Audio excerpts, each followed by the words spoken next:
Salve pessoas, estamos aqui dia 5 de janeiro apresentando para vocês um compilado de alguns cortes que ocorreram no Lagula Podcast em 2022, espero que vocês curtam. Para mim foi muito bacana, como já disse anteriormente, tem um pedacinho de cada um que passou aqui junto comigo. Então, dia 12, semana que vem, voltamos ao vivo aí com o Lagula Podcast, tá bom? Beijo para vocês e até. Lara Restaurante, que eu vou falar agora já, porque depois lá no meio eu vou falar dos outros. Lara Restaurante, segunda a sábado, das 11 às 15 horas, fica aqui em Itu, na Avenida Edson Benedito Andreasa, número 51, no São Camilo, Itu. Delivery pelo número 972855559. Olha, muito interessante lá da Lara é que eles têm iFood. Das 100 e poucas avaliações que eles têm lá, eles têm nota 5. Então, é o máximo da avaliação lá. Então, não é só a minha propaganda lá. Se você entrar lá, você vai ver isso aí. E é muito legal. Essas fotos são de lá mesmo. O parmegiana é esse mesmo. O franguinho fitness ali, que é o que o Moisés gosta de comer também, está ali do lado, tá bom? Muito obrigado, Fernando e Lara, por estarem me apoiando aqui. E vamos voltar à conversa. Tô lá, um dia, meu ritual matinal, que é acordar, pegar o celular e dar aquela cagada. E aquela coisa, aquela pomada que você faz pra A gororoba, mas não cheguei na gororoba, tem a cagada antes. Aí sempre dando aquela cagadinha, eu vou responder aos alunos, tal, dá aquela adiantada, né, no rolê, enquanto vai indo embora o rolê lá. Entro no Instagram, aquelas mensagens que não é mensagem, vai pra caixa de alguma coisa lá, esqueci o nome. Não sei, não Pra cheguei você- nesse nível. Todos os meus chegam pra mim. As mensagens, calma aí, Bem particular, né? solicitações ali, né? Que não é, tem principal geral e tem as solicitações lá que, tipo, vai para uma caixa que você vai analisar. Direct, né? Do direct, isso tem essa parte das solicitações. Nunca, é difícil eu clicar lá, eu separo geralmente um tempinho para responder a galera de lá. Mas eu resolvi clicar de manhã nunca. Cliquei lá, Eduardo Costa. Eu falei, Abriu a bunda e deu uma peruca. é alguém zoando, né? A primeira coisa que eu pensei é alguém zoando. Cliquei no nome para ir pro perfil do cara, 8 milhões de seguidores. Falei, alguém zoando com bastante. O cover é bom, né? O golpe é bom. Cliquei na mensagem, cara, 8 áudios, assim. Eu falei, fudeu, O cara tá me cagando. eu vou tomar um processo. Porque eu não falei a nível. Eu já tenho medo de ouvir. O xerife também tem. Mas eu falei pesadinho até, sabe? Tipo, nossa, o cara cagou pra dentro, o cara cagou em tudo. Sabe, eu usei uns termos aí que eu falei, puta. Mas você foi muito gentil. Meu. Você é um cara gentil, é isso que eu quero dizer. Aí eu cliquei no primeiro áudio. Alabama? Eduardo Costa aqui. Eu falei, fudeu muito. Tipo, Não, Henry. manda o processo ali, ó.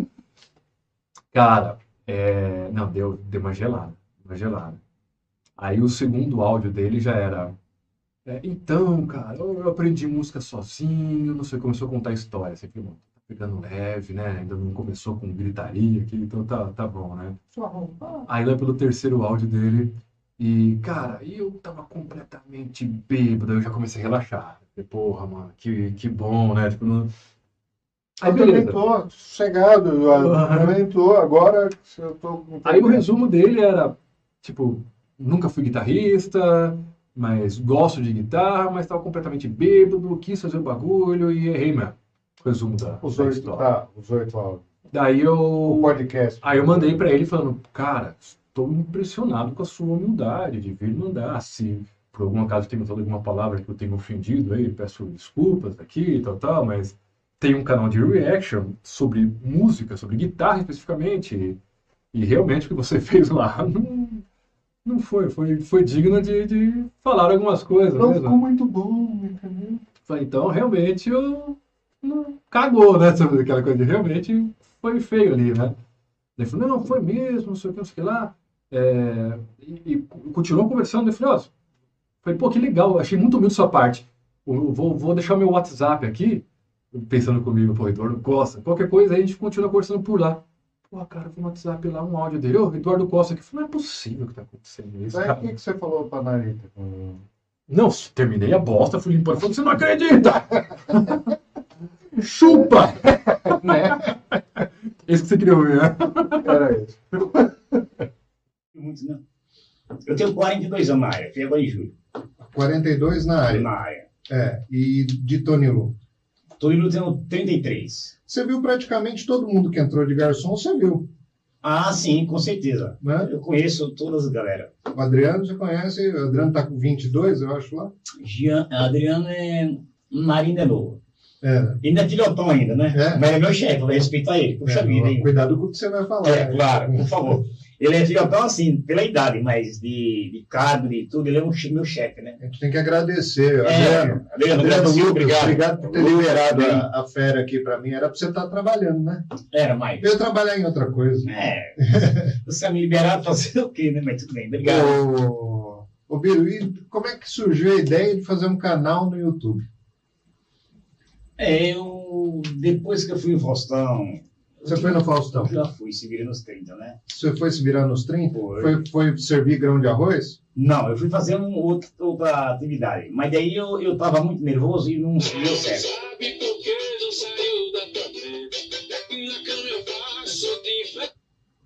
Pode falar, daí depois eu solto. E daí era um barulho que ele fez no queixo e imitar o BTV também. Eu não passei BTV. Mas faz aí, se vira nos 30. BTV, Peraí, vou só te falar daí. quando der. Se vira nos 30. O BTV, eu tava banguelo, né? Não saiu nada. Aí fui fazer essa aqui, ó. Mas tá contando. Aí, ó. Ah, louco, para com isso, velho. Vai quebrar o queixo. Fui. Faz o bem te vir. Eu esqueci de fazer esse BTV, passa bem baixinho, eu não fazia muito isso aí. Aí eu não me enrolei porque eu tava banguelo na época, né? Fui por televisão banguelo, não tive dinheiro pra comprar, né? Fazer o dentro, né? Que se preparar. Ô, louco, fera! Aconteceu isso. Eu fui eliminado em 13 segundos, mas foi uma experiência. Fui eliminado em 20 segundos. Mas foi ótimo. Foi passear, né? Fui passear de avião, hotel tudo pago, mas faz parte do show, graças a Deus. Lógico, tem que Foi experiência, tem que né? tirar. Mas você achou que você ia ganhar? Assim? Não, eu achei que. Você não, foi participar. Era a vontade que eu tinha. É. A vontade que eu tinha era conhecer a Rede Globo, conhecer o Rio de Janeiro, assim, e no Rio, na Rede Globo, se viram nos 30. Pra mim não tinha preço. Tinha mais de gente de tu, era só você? Nesse dia tinha só eu. Ah, é? Mas é muito legal, cara. É muito gostoso ir numa televisão. É fantástico, eu gosto. Hoje a gente brinca aqui. A gente brinca de fazer televisão. Mas aí eu já perdi a vergonha um pouquinho. Já tô mais tranquilo. Você vai dar as receitas já? Sim. E quando você quer que eu dê a receita? Quando você Tá quer? aí? Tá aí já. Cadê? Aqui, ó. Meu pequeno livro. Já tá no jeito? Então Meu vamos lá. pequeno livro de receita, você vai ver que tem muita receita. Então aqui vai render muita coisa ainda, viu? E sabe o que eu acho legal? Todos os meus livros, todas as minhas receitas, são todas anotadas. Olha, não tem gastos, porque eu faço bastante, Lu. É simplesmente só ter. Parece que eles passaram pela cozinha mesmo. Passaram, você viu? Essa daqui de chocolate, então, coitada, tá furada. Aqui tá suja, porque é assim, né, Lu? E aqui é a adaptação de como que fica. Tá. Então, tudo eu vou escrevendo. Pode falar. Então, vamos lá. O bolo de cenoura, o que você vai precisar? Ele é muito simples, Lu. Vai precisar de liquidificador, a espátula para mexer. Eu gosto, antes de fazer o bolo, separar tudo em potinho. O toque, né? Uhum. Não tem jeito, eu gosto de pesar. Então, na confeitaria low carb, o segredo é você pesar. Porque se for um pouquinho a mais aqui, um pouquinho a mais ali, dá errado. Então precisa de uma balancinha.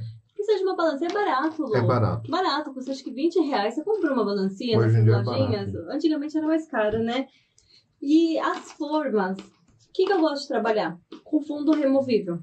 Porque tudo que é low carb tem as farinhas de castanha. Essas farinhas, elas já soltam um pouquinho de óleo.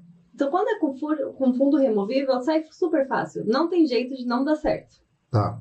Então, esse é o ponto principal. Tô lá em casa. Então, quando eu chama forma de fundo removível. Isso, tem vários tamanhos. Normalmente eu uso de 20 centímetros de diâmetro. Então, é pequenininho assim. Não adianta fazer uma coisa muito grande, porque senão não vende tanto. Essa receita, com a forminha de 20 centímetros, rende 2. Então, ela é rentável. Se você vai fazer para vender, é muito rentável. Então, nos ingredientes são 4 ovos, 250 gramas de xilitol, é bastante para ficar bem docinho, 270 gramas de cenoura. O que eu gosto da cenoura? Como que é difícil de bater, eu gosto de ralar, tirar bem a água. Ou se quiser colocar tudo de uma vez, não tem problema. A cenoura crua. Cenoura crua. Não faz bolo com cenoura cozida, né? Não sei. Não. Não tenho a menor ideia. Então, o que eu gosto? É fazer isso porque senão fica difícil de bater no liquidificador. Dependendo do liquidificador que você tiver, não rola muito assim, sabe? Não bate. Certo. Daí fica ruim, fica aqueles pedaços, não fica gostoso. 180 gramas de óleo. Eu gosto de usar o óleo de girassol para esse bolo. Tá. Fica um pouco mais saudável. 180 gramas, tá pesando tudo, tá tranquilo. Tem que pesar? É. Não, porque senão não dá certo, não. Aqui que tá o segredo das farinhas. 110 gramas de farinha de coco e 10 gramas só de farinha de amêndoas. Porque se você colocar mais farinha de amêndoas do que farinha de coco, desanda. Porque o bolo, a cenoura já tem a água dela. Então isso é importante. Fala de novo. 110 gramas de farinha de coco e 10 gramas só de farinha de amêndoas. Por quê? Porque a cenoura já tem água. Uhum. Se juntar com a água, com a farinha de amêndoas, que é muito óleo, mais o óleo, desanda. Tá. Já fiz essa experiência, não dá certo. E 10 gramas de fermento, que é uma colher de fermento, mais ou menos. Colher de 10 gramas. 10 gramas, normalmente eu não peso o fermento, não. Tá bem gasto, você viu? Então, como que faz o bolo? É muito fácil. Você coloca os ovos dentro do liquidificador, é muito fácil, é muito simples. Só por no liquidificador tá tudo certo. Você coloca os ovos com a cenoura e o óleo. Uhum. Bate bem pra ficar bem lisinha a massa. É muito ruim quando fica pedacinhos. Sei. Daí você vai colocar a farinha de amêndoas, o fermento e bater bem. Quando você coloca a farinha de coco, ela amassa, o coco ele enxuga todo o óleo. Às vezes não vai dar pra bater muito, então você pega o batedor, bate pra dar certo, Uhum. vai ficar só massa. Simples assim, só isso. É mesmo? E Super aí? fácil. E essa massa, daí você unta a sua forma com manteiga ou com óleo. Não precisa pôr farinha nem nada, que a gente tá acostumado, né? Não tá com manteiga e margarina, né? Manteiga, né? Com horror. E farinha não precisa. Normalmente eu não unto, porque já tem o óleo já Tá. das farinhas. Coloca pra assar. O bolo de cenoura demora um pouquinho mais. Demora em torno de 50 minutos a 180 graus. Ele rende quanto esse bolo? Dá em torno de meio quilo de bolo. Tá. Põe pra assar e pronto. Simples assim. Que beleza. Quanto Esse tempo? bolo, Depende do forno, 40, aquela 50 coisa? minutos. Depende muito do forno, se é elétrico, se é a gás. E esse bolo, você pode usar ele pode fazer nas marmitinhas, que são pequenininhas, sei. marmitinhas Como é que pequenininhas. você faz pra pôr? As marmitinhas, quando você for comprá-lo, tem nas lojas de embalagem, são 135 ml. É. Eu uso com a tampa transparente, porque eu acho que fica mais bonita a apresentação. Até pra vocês pra em casa, eu gosto mais, acho mais bonitinho, assim. Você põe lá e ela é de forno. Então você assa direto lá. Daí quando você for assar, Você coloca... direto lá. É? E não são 50 minutos, daí é menos, porque a quantidade é menor. Tem que pensar, Entendi. tem que falar tudo isso, né? É. E é isso, daí você assa. Mas você não põe com a tampa. Não vai por plástico. Ué, não. eu vou saber como é que é isso. Você que Não, entende. você põe só a assadeirinha e depois... Pra mim, se falava, olha, vai no forno? Vai no forno. Eu Não, ponho. depois que esfriar, você tampa. Uhum. Então é bem simples de fazer. Daí quando a pessoa for vender um exemplo, né? Você pode colocar um pouquinho do brigadeiro, fazer um ganache de chocolate, colocar por cima. Ou para sua casa, você pode pegar e congelar. Ela não fica dura, não fica ruim. Eu acho que fica mais gostoso depois congelado do que antes, sabia? A gente vai testar. Tiozinho bolo- falou que vai fazer e a gente vai comer. Né, tiozinho? E o bolo de cenoura, ele é super versátil. Todo mundo gosta, as crianças gostam, todo mundo gosta. E às vezes eu você comi tá em muito, casa, mas só não tá, é não tenho esse- farinha, não tenho xilitol. Coloca um açúcar demerara, um açúcar mascavo, menos, um pouco, não precisa colocar as 200 pouquinhas gramas, coloca menos. As pessoas têm que acostumar o paladar diferente, né? Tem. E não é difícil acostumar. É assim. difícil, sim. Eu não acho difícil. Eu não acho difícil. Se você... Não, Não, é eu difícil. não acho. Quem É tá outro acostumado- sabor. Você não pode ficar comparando. A pessoa tem que estar aberta pra isso. Você não pode ficar comparando uma coisa com a outra, porque é outra... É outra pegada. Então, assim, se você estiver disposto a A pessoa tem que estar comer, disposta. aí você não vai. Agora, não adianta você falar assim, é um negócio que traz um monte de benefícios. Se você ficar comparando com açúcar, não vai Mas vou chegar falar lá. uma coisa, as pessoas têm muito preconceito com low carb porque acham que o doce fica ruim. Não fica ruim, tem que saber. Sempre apaixonado por esportes, né? É? Vivi muita parte da minha vida no esporte, O que você fazia? né? Jogava futebol. Ah, é? Então assim, quando eu era um moleque, vamos dizer assim, né, quando estava na escola, eu estava trabalhando, era jogar bola, assim, sem assado, né, assim, por uma vontade que Deus não quis, não seguir no profissional, porque joguei aqui no Ituano, joguei no União São João, joguei no São Paulo. Quando estava no São Paulo, tive propósito de Palmeiras, Guarani, Ponte Preta, para jogar Pô, no então Japão. E era profissional isso, né? Era na categoria de base ainda, né? Ah, E daí quando eu saí do São Paulo por uma questão política interna lá na época, foi a época que você não trabalhou no Tony Rô. trabalhava final de semana, andava por aqui, nunca deixei nunca Sei. fiquei em off. Você nunca falou, não trabalho mais. Não. E assim, quando eu tava por Itu, ou seja, de manhã, à tarde, à noite, estava lá no Tony Rô. Algum momento eu tava lá. Ah, então você foi do futebol mesmo, que quase que... Fui, daí com 17 anos, praticamente, eu lembro até hoje. Que é um momento meio decisivo ali, né? Você vai da base pro profissional. Então, né? mas praticamente ia. Então, assim, no meu jogo de despedida, estava indo embora para Olympiacos da Grécia. Na segunda-feira eu estava indo para assinar o contrato, né? Com Olympiacos da Grécia. E no meu jogo de despedida, no sábado, no clube de campo, sozinho estourei o joelho. Pô, Aí foi ligamento cruzado, lateral, menisco, aí foi tudo. caramba. Não, foi uma coisa que... E você não estava sentindo? Ou você estava tomando as infiltrações? Não, foi uma entorse, porque eu girei em cima do joelho. Então, minha rótula veio parar na lateral da perna. Foi e voltou. Então, ali acabou o sonho de jogador e começou esse... Daí uns 2 meses assim de chateação, né? Porque Você sabe que, assim, na verdade, Deus sabe o que faz, né? sim. Então, assim... Mas a frustração existe, existe, né? Não tem como. acho que uns 30 primeiros dias, assim, fiquei muito frustrado. Porque você estava já quase lá, né? Tava lá. Não, tava lá. Tava lá, né? Tava lá. Né? Então, assim... Já tinha um lugar, as coisas. Já tinha. E assim, o Olympiacos naquela época estava vendo um ótimo momento disputando o Champions League e tal, né? Então, assim, você poder estar no meio de um elenco que está nesse patamar, é o sonho de qualquer Você jogava com posição? meio atacante. Corria bastante, né? Corria. Então, a vida inteira eu fui frenético no esporte, né? E assim, um mês passando de recuperação, Você teve que fazer operação? fiz cirurgia. Teve que fazer cirurgia. Então rompeu total. Ligamento cruzado, lateral, menisco. Nossa, você fez um estrago. Foi para não ter volta mesmo, né? E daí, meus amigos estavam indo jogar bola lá. A gente sempre tem uma turminha que até hoje a gente joga lá nas terras lá. Dá pra jogar então. Hein? Jogo, não, hoje eu jogo. Pô, ainda jogo futebol. Você tinha quantos anos? 17? Né? 17 para 18. Era um menino ainda, que nem esse tiozão aí. 17 para 18 anos. E ali acabei revendo minha esposa, né, que a gente tinha estudado junto. E Desde essa época.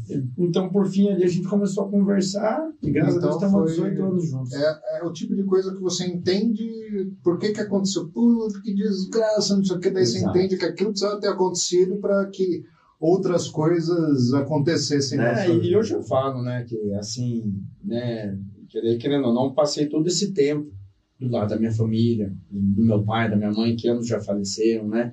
E hoje eu converso em casa com a minha esposa, com as crianças, e falo que não trocaria nenhum título lá fora, nenhuma Champions League, nenhum campeonato, por esse momento que eu passei com meus pais aqui. Sei. Né? Porque esse valor de família, de estar, porque infelizmente eles foram embora cedo. Né? A tua mãe também já Minha mãe faleceu também, agora em 19, meu pai em 2016. Foi um próximo do outro, né? Sei. Tinha 30 anos quando ele foi. Minha mãe estava com 33. Então, assim... Deu para aproveitar. Deu, graças a Deus. Eu acho que eu não me pesaria. Conheceram os netos, né? Porque Sim. deu tempo de conhecer ali. Graças. Só não conheceram o que está no, Que tá no forno. no processo ali. Exato. Mas lá de cima eles estão olhando, porque ele com vai certeza. conhecer, se Deus quiser. Puta, foi Ô, puta tempo Rodolfo, rangando lá. e como é que é o negócio lá, cara, que você me contou do copinho? Vou até me preparar psicologicamente. Presta atenção nessa história, porque essa história é... Você vai num banheiro eu falava, não, imagina, eu nunca acreditava nessa história, porque vários falavam. Mas aí até o dia que aconteceu comigo, né? Todo mundo falava, não, louco, cara, aqui passou mão suja. Tinha o que eles chamavam de mão suja. que o hinduísmo é como se fosse, digamos assim, não estou equiparando ao catolicismo, mas né, o catolicismo até tal ano era uma coisa, depois começou a disseminar, né? Daí veio o espiritismo, veio uma Fale do que você viu. O hinduísmo é a mesma coisa. Ele começou a se separar. Então tem várias. Tem essa daí que o pessoal fala, que eles vulgarmente chamam de o indiano mão suja. Que tipo, eles faz isso por causa de uma religião. Uma ele come. Com uma mão ele come. Com a outra mão ele se limpa. Literalmente em todos os sentidos. Ele vai tomar o banho e quando ele vai, só essa mão pode tocar lá embaixo. E é só essa mão que ele usa para quando ele vai no banheiro fazer o número 2, para a gente não falar outra coisa, né? É o chupup, né? Chupup, sim. Né? Então ele vai lá, então ele sempre... Se você entrasse assim, num banheiro... Se entrasse num banheiro em Londres e você visse um copinho com uma água cor meio amarronzada... Era por isso, porque ele não usa papel higiênico, ele usa a mão dele. Eles não podiam jogar a porra d'água. Não, ele deixava o copinho ali, ele colocava a aguinha ali, ou ele voltava. Daí deixava pro próximo. Isso, ele deixava o copinho ali. Não dá. Juro, isso pergunta para qualquer um que morou mesmo em Londres, não ficou só em hotel. Assim, ia a vários lugares, você achava, o copinho aqui. E eu falava, não é mentira isso, mas daí, daí o pessoal falava, mano suja passou aí. O pessoal falava, mano suja passou aí. E é verdade. Então ele... ele se limpava. Com uma mão ele comia, com a outra ele se limpava, ele tomava ele limpava banho no copinho. Beleza. Acho que eu estou fingindo. Né? Mas ele passava, ele não usa papel higiênico. Deixar pro próximo. Isso. Não. Que horror, cara. Pelo amor de Deus. Bom, eu tinha que contar essa história. Ai, vamos em frente. Vamos em frente, né? Ai. Tem uma suja. Só a comunidade lá. Quando a gente fala de malte, o que é malte? Boa pergunta, cara. Muita gente tem essa curiosidade. Malte nada mais é do que um processo de germinação interrompida num cereal. Por exemplo, você pode ter, por exemplo, cerveja de trigo. Tá. Falar isso, assim, né? Você fala que é cerveja de trigo. É porque ela vai uma concentração de trigo, mas ela não é apenas trigo, ela também vai malte de cevada.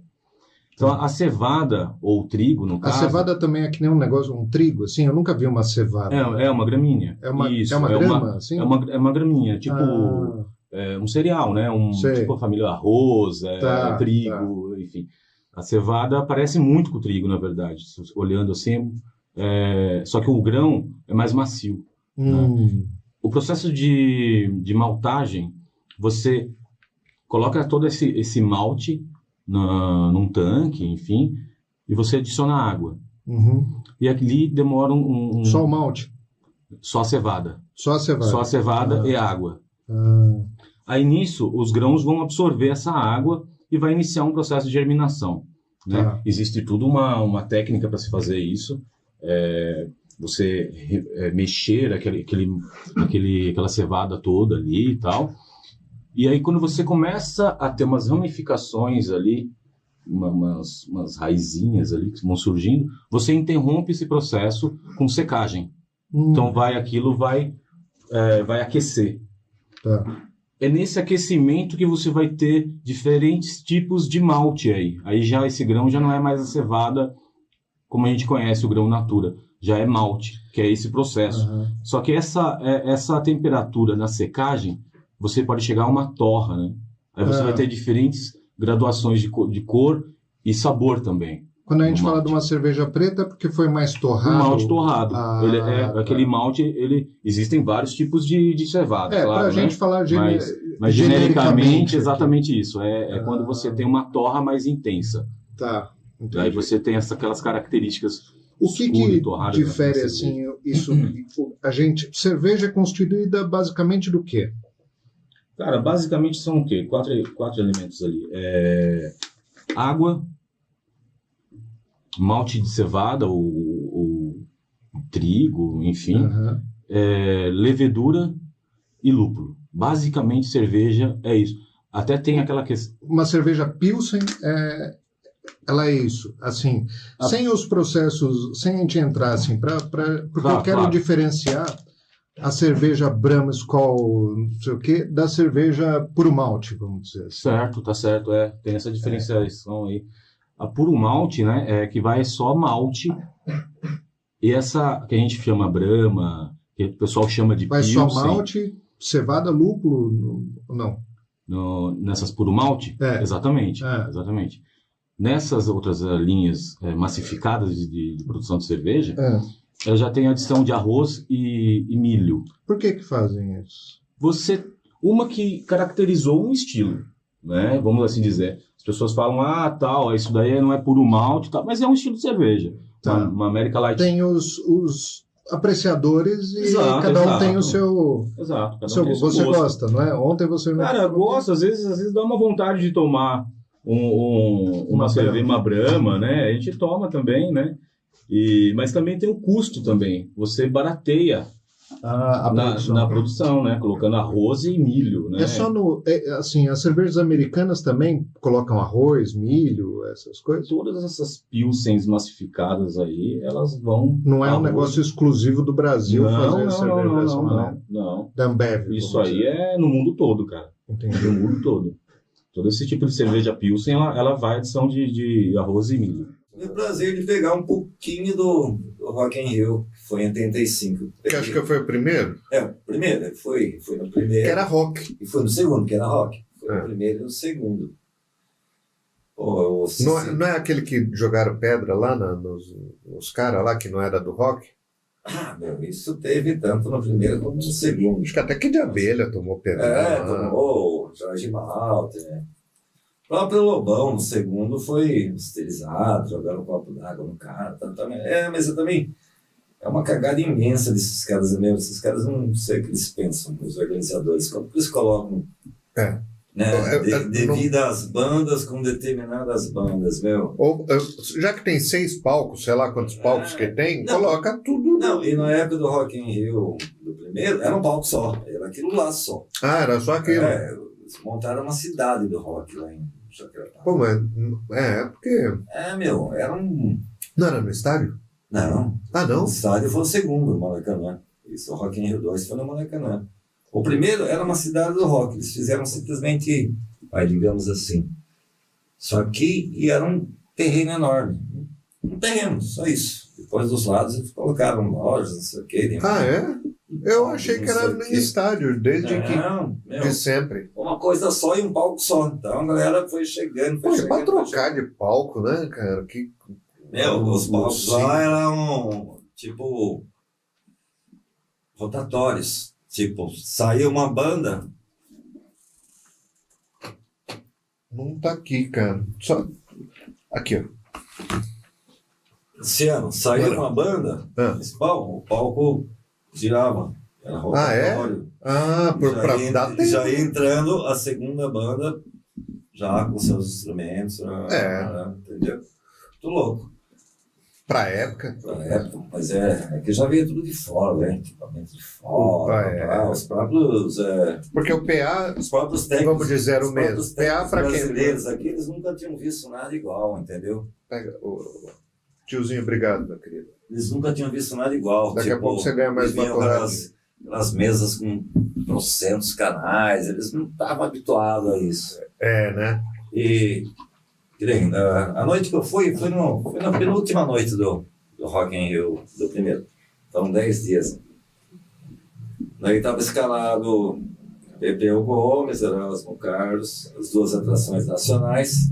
E depois vinha Whitesnake, Scorpions, Ozzy e CDC. Olha que porrada numa coisa só. Coisa que a gente nunca tinha visto. Pô, Whitesnake, como é que chama o vocalista do Whitesnake? David Coverdale.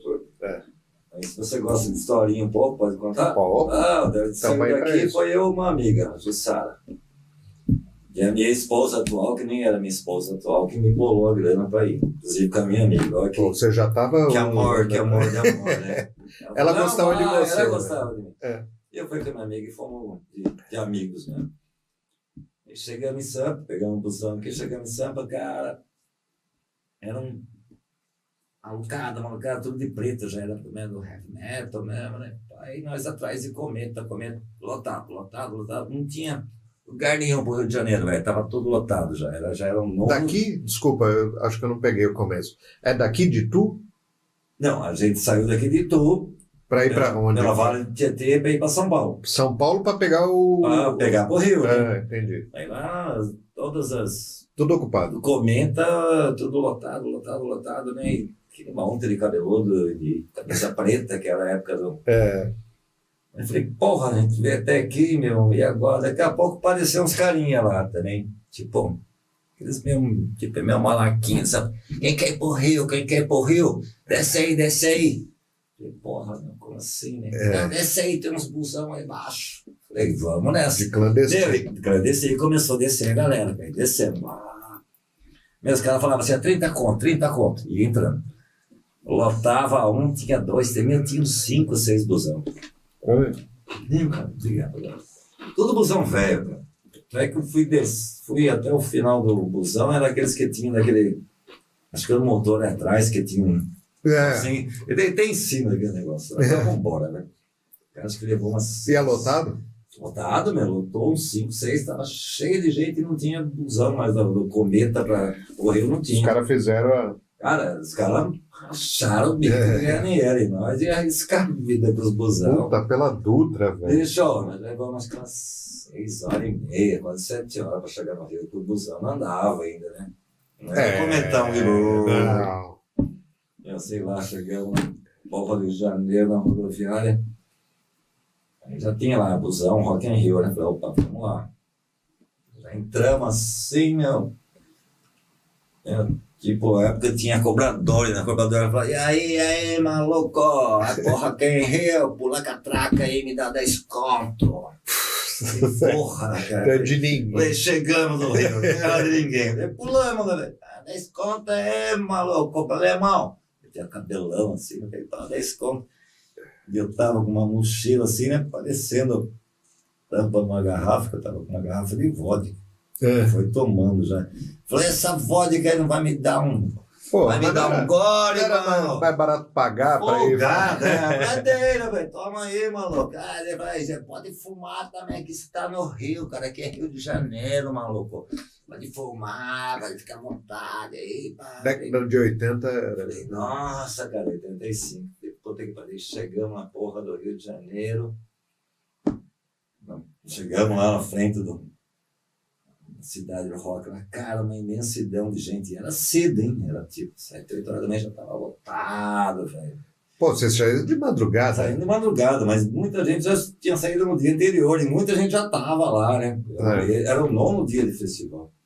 E era o dia mais pesado. Porque deixaram as bandas, essas... Foram vários dias assim que todas as bandas tocaram 2 vezes, mas dias intercalados. Entendi. Mas, tipo assim, naquele sábado, onde juntou 4 das... Você foi pra ver quem? As 4, velho. Porque eu nunca tinha visto Snake, nem Ozzy, nem Scorpions e nem CDC. Você viu o Ozzy ao vivo, então? Viu o Ozzy ao vivo. E eu adorava Deep Purple, só que eu não tinha visto Deep Purple. Eu vi o cover dele, que era o vocalista do Deep Purple. E o Scorpions era uma banda que tava em ascensão, que eu curti pra caralho. E o CDC nunca tinha visto. Ou seja, foi tudo uma pancada só. Que tinha, como é que chama aquele que toca a guitarra lá, dando aqueles pulinhos ali? Angus Young. Você viu esse ao vivo? O irmão dele, tava lá. Daí, ou seja, chegamos lá e não tinha ingresso ainda, para terminar a história. Não tinha ingresso. Eu não tinha que comprar ingresso os caras aí, né? Do cambista. E para botar fé era difícil, né? Eu, né? Mais laranjão. Pá, o cara, ingresso. Falei, não, e aí? Pá. 25, cara, era 25.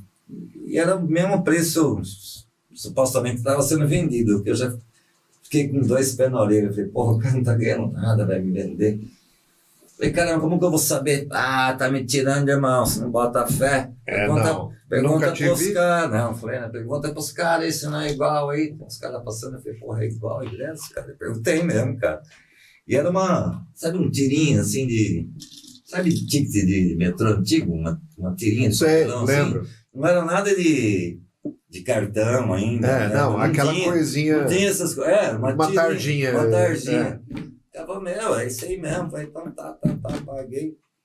Pego, agora vamos sentar no meio dessa multidão e ainda encontramos um amigo aqui de Itu, cara. Pode parecer mentira, mas é verdade. Meu amigo Sérgio Tadeu de Castro estava lá sentado e falou, pai, Magrão. Eu falei, porra, não acredito. Você entrou?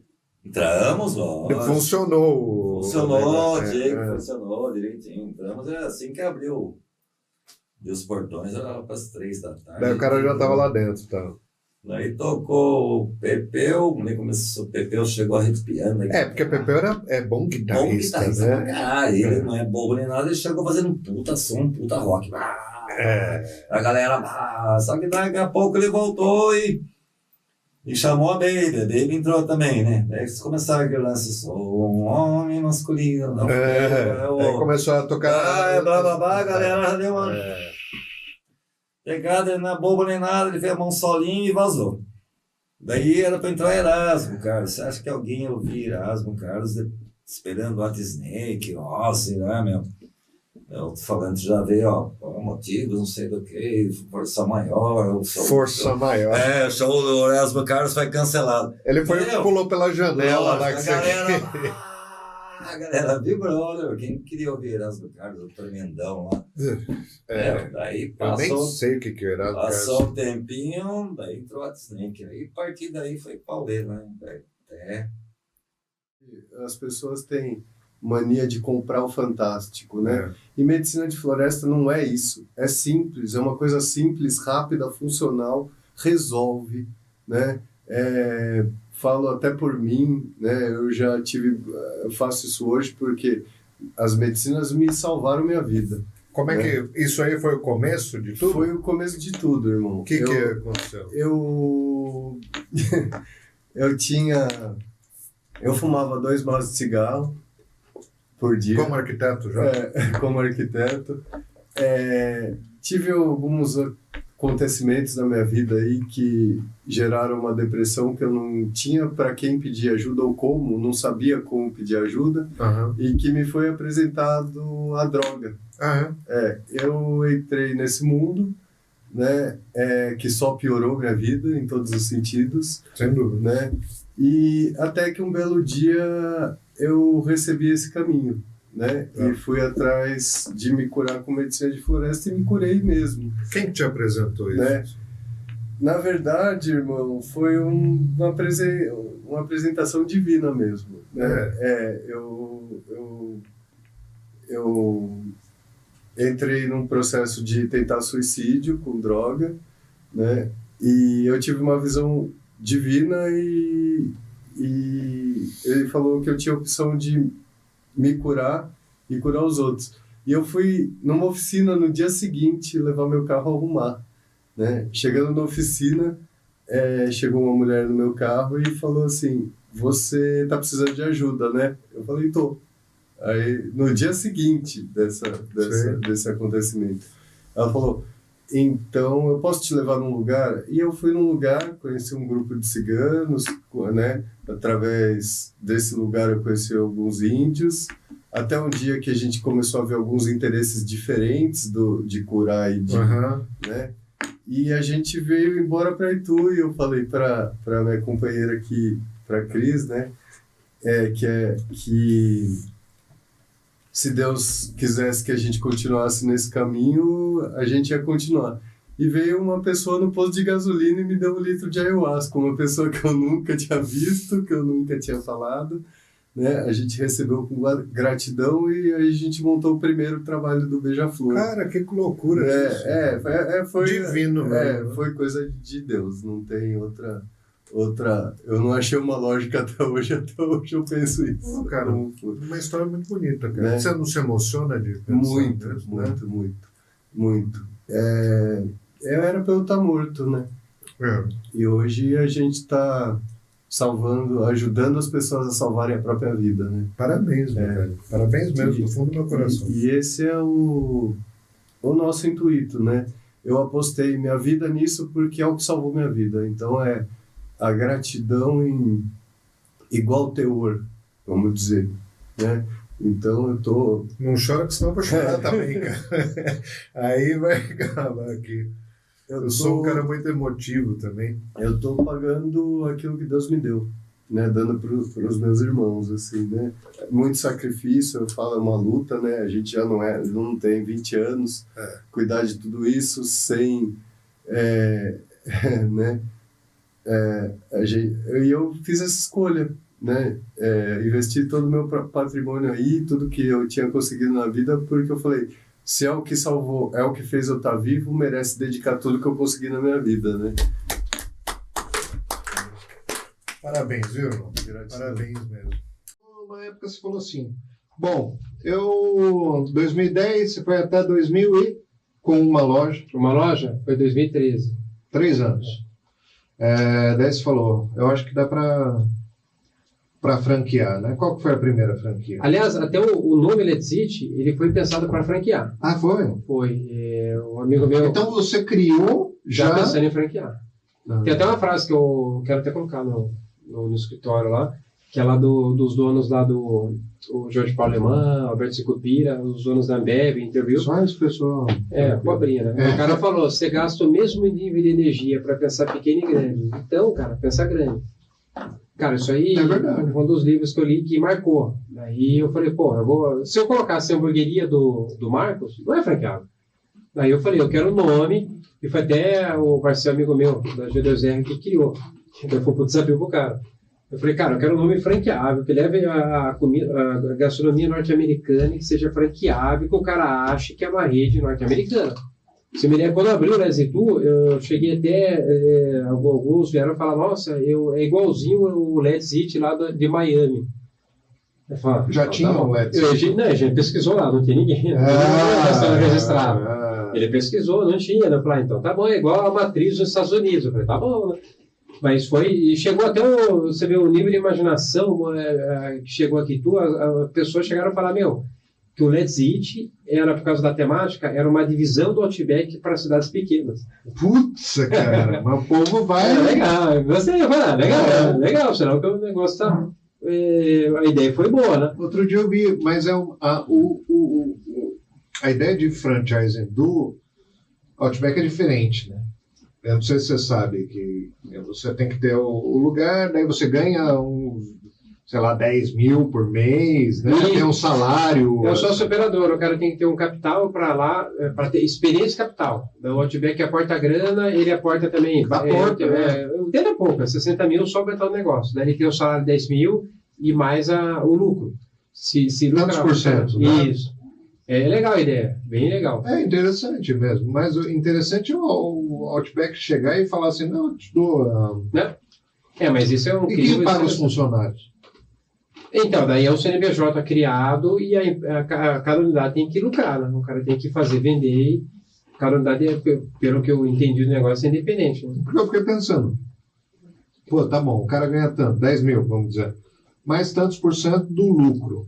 Do lucro, quer dizer, paguei todos os funcionários e sobrou... Pagou funcionário, pagou para labora, no final do mês sobrou dinheiro. Daí coloca um suporte trimestral. Cada empresa tem uma maneira de divisão de lucro. Tem uns que é mensal, tem outros que são trimestral, semestral, anual. Sobrou a grana, o cara tem o percentual dele e ele recebe. Né? E a outra parte vai para o Outback.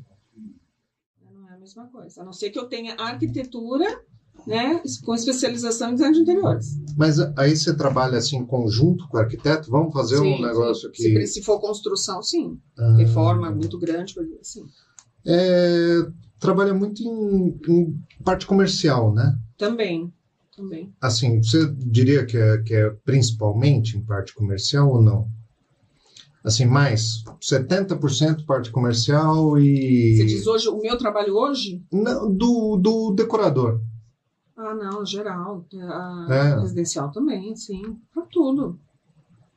Eu acho que mais residencial do que... Porque tem muito arquiteto que já faz toda a parte de decoração. Ah, é? Sim. Porque onde que você... Eu tô falando, olha, eu sou leigo no assunto, é isso que é o legal do negócio, porque eu vou perguntar tudo que eu quiser aqui para a Sara e ela vai responder. Sara, mas assim, o cara que ele faz um restaurante, Então é interessante, daí ele fez lá o planejamento com o arquiteto. Onde que o decorador vai entrar nisso? Depende do arquiteto que ele contratou. Ele pode ter um Não, escritório se foi de o arquiteto que só fez a planta ali, vamos dizer assim. A estrutura. A estrutura. Isso, então, isso. em seguida é o decorador que entra, o design de interiores que entra. Vai... Porque ele que vai determinar como você tem aqui, o que você vai usar de cortina, qual material, que cor que você vai pintar, ou se você vai pôr outro material, qual vai ser o piso. Porque eu tenho que deixar isso harmônico, né? A decoração é isso. Então, e é harmônico para que quem entre se sinta com fome ou não? Não. Depende. Se for um restaurante, sim. Se for um restaurante, existe técnica para isso? Sim, principalmente cor. Os tons vermelho, laranja, amarelo, tudo é para fome. Aí, tiozinho, tá vendo? Por isso você vai no McDonald's. Exatamente. Tudo tem estudo de cores, porque as cores te passam sensações, né? E dá para harmonizar, tipo um restaurante sóbrio, assim, dá para colocar vermelho ou alguma tons assim? Sim, vinho, né? Você vê muitos restaurantes com tom de toalha, com tom de vinho, em vinho. E isso já desperta esse tipo de... Ah, sim.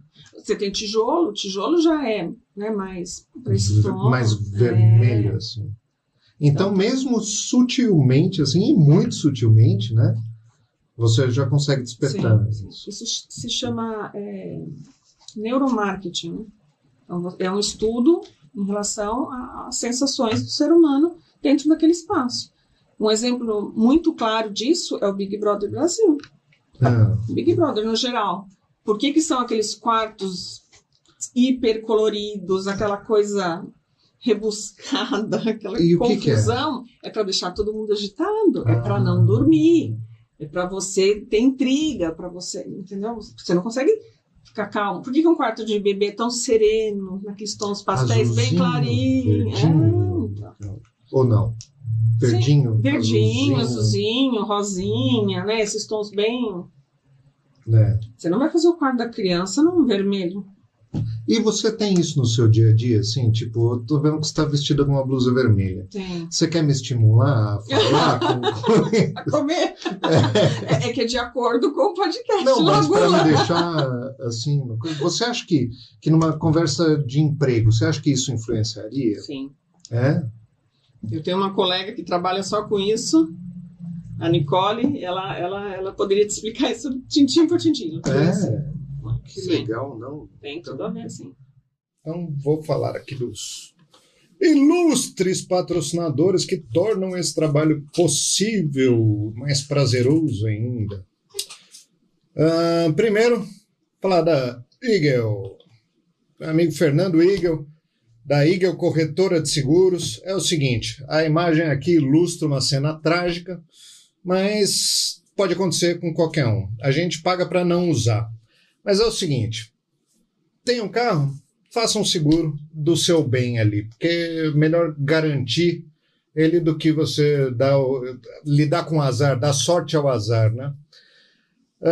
O que acontece com um corretor de seguros? O corretor de seguros é o cara que, se acontecer um problema desse, ele vai junto com você resolver o problema. Ele não vai jogar você no 0800 da seguradora e falar, conversa lá com a atendente que ela vai te falar o que tem que fazer. O corretor vai correr junto com você para resolver essa questão aí, entendeu? Vai falar de qual a oficina autorizada, aquela não é tão boa, vamos levar naquele outro, vai providenciar o guincho, é um cara que vai correr junto com você pelo mesmo preço que você vai fechar ali no seu banco que você tem conta corrente, tá? Então, sempre dá uma consultada antes, está vencendo o seguro do carro? Consulta antes, fala lá com o Fernando, 998021115, ou entra lá na eagleseguros.com.br, troca uma ideia lá, tenho certeza. Meus amigos estão fechando ali. Por sinal, é um amigo de um amigo meu, que também é patrocinador meu. Tem os carros dele lá, que são carros caros, que estão fechados lá com o Fernando. E está muito satisfeito. E é isso aí. Obrigado, Fernando. Obrigado pela força aí, cara. Vamos agora falar de quem? Do Baby. Baby, meu amigo Fabiano Stephanie. Conhece o Baby? Fabiano Stephanie, Baby das bebidas, fornece todas as bebidas, coisas maravilhosas. Ele que falou, tem que levar uma escola. São José, né? Coisa. 997984878. Faz um orçamento com o BEI para qualquer tipo de evento que você tenha. Um evento pequeno, um evento grande, que ele dá um jeito de atender a sua demanda aí. Ele leva a bebida, ele mesmo que leva. Então, né? é exatamente isso aqui. Batalhador, tá vendo esse rapaz aí? Eu que fiz. O pai fiz dele é um exemplo de ser humano para a sociedade, um homem que sempre trabalhou na vida, honestamente, e ensinou o filho, e o filho hoje é exemplo do pai, é o espelho. Trabalha pra caramba. Esse fim de ano, ele rala. Ele tá ralando de uma maneira ali.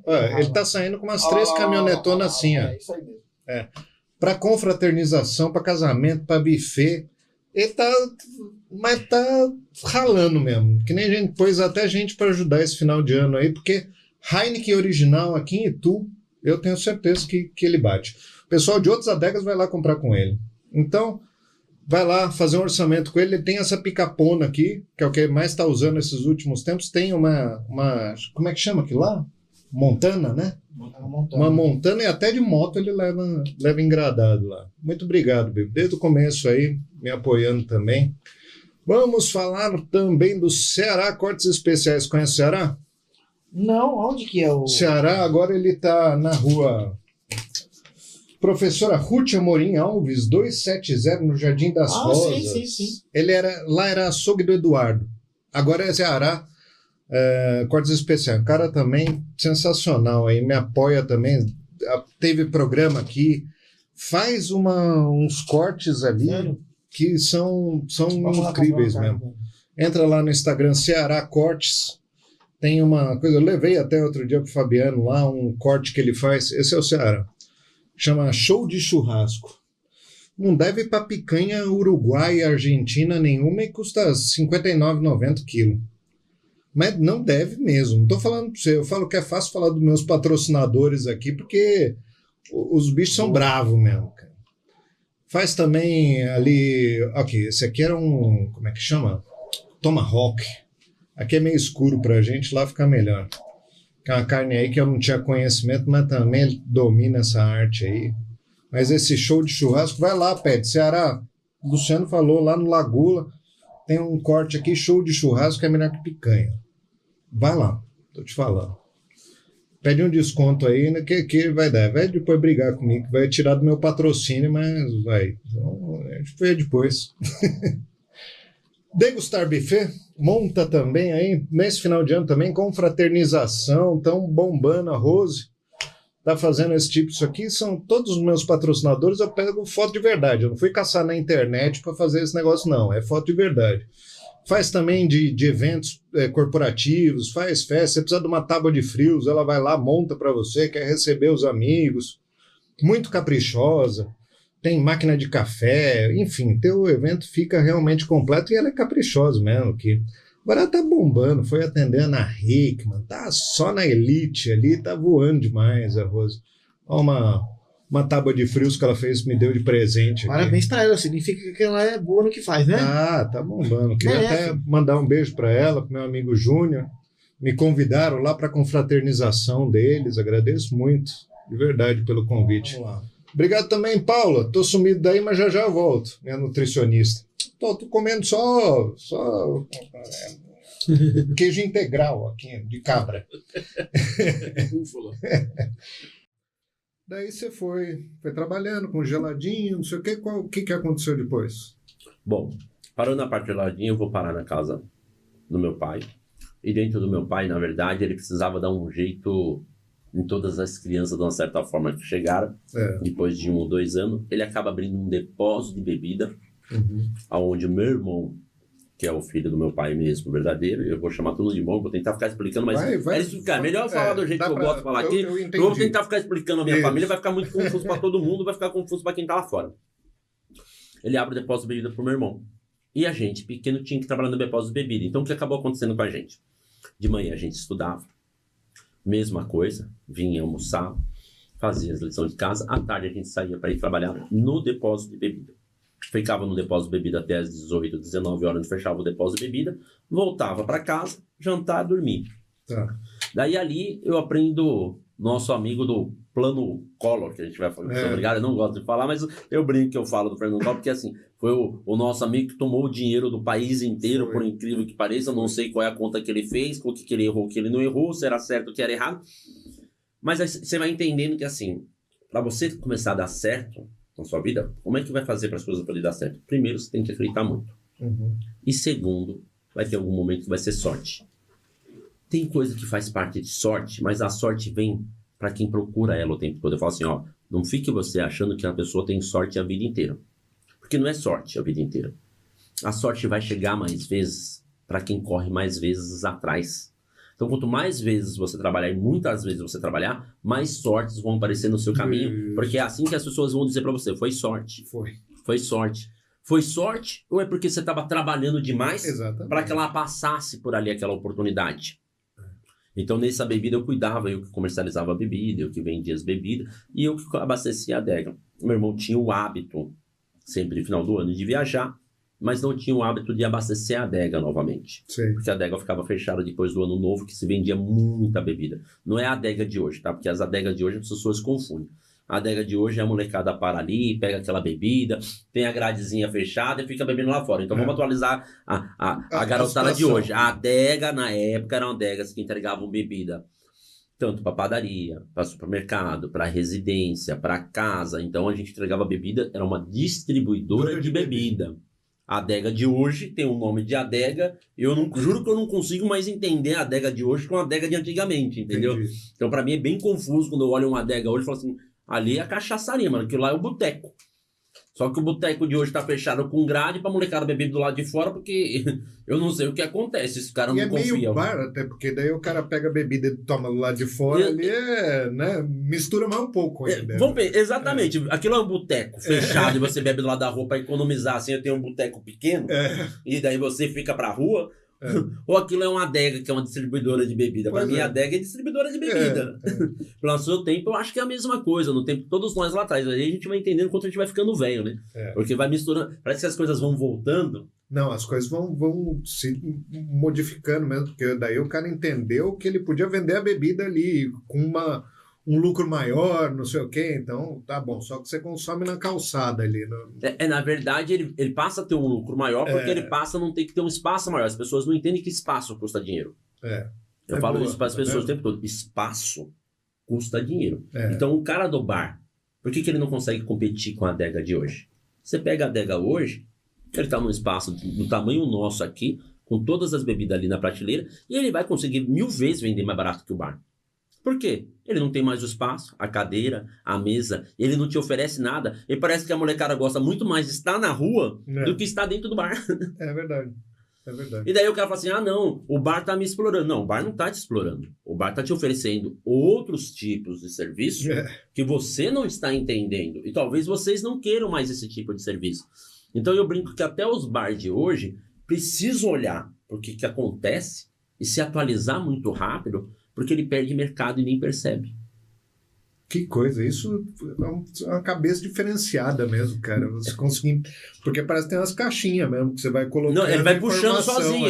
Se você falasse assim pra mim, eu nem parei pra gente ficar analisando a adega. Quando a gente começou a pensar na adega aqui, na minha cabeça começou a vir naturalmente. Então... É o cara que pensa no negócio o tempo todo, e como inovar um negócio, e como competir no mercado, e como ganhar dinheiro o tempo todo. Então a minha cabeça, ela pensa... Número, e negócio naturalmente. Que legal isso. Faz natural, não consigo te explicar. As curiosidades aqui que eu sei que você sabe. Disco mais raro, assim, que você tem conhecimento aqui no Brasil? Disco mais raro do Brasil? Do Brasil ou do mundo, sei lá. Eu vou te dar alguns exemplos. Do Brasil, que é o disco mais disputado, é o primeiro disco do Roberto Carlos. Isso aí, uma vez numa conversa aqui, você me falou disso. Chama-se Louco por Você. Se jogarem na internet, vocês vão ver essa capa. Vamos lá. Chama Louco por Você. É um casal, um olhando pro outro, assim, com uma flor. Um negócio muito brega. Roberto Carlos, Louco por Você. Mas vai falando pra mim por que... Então, esse disco, inclusive o Roberto Carlos... esse disco aí.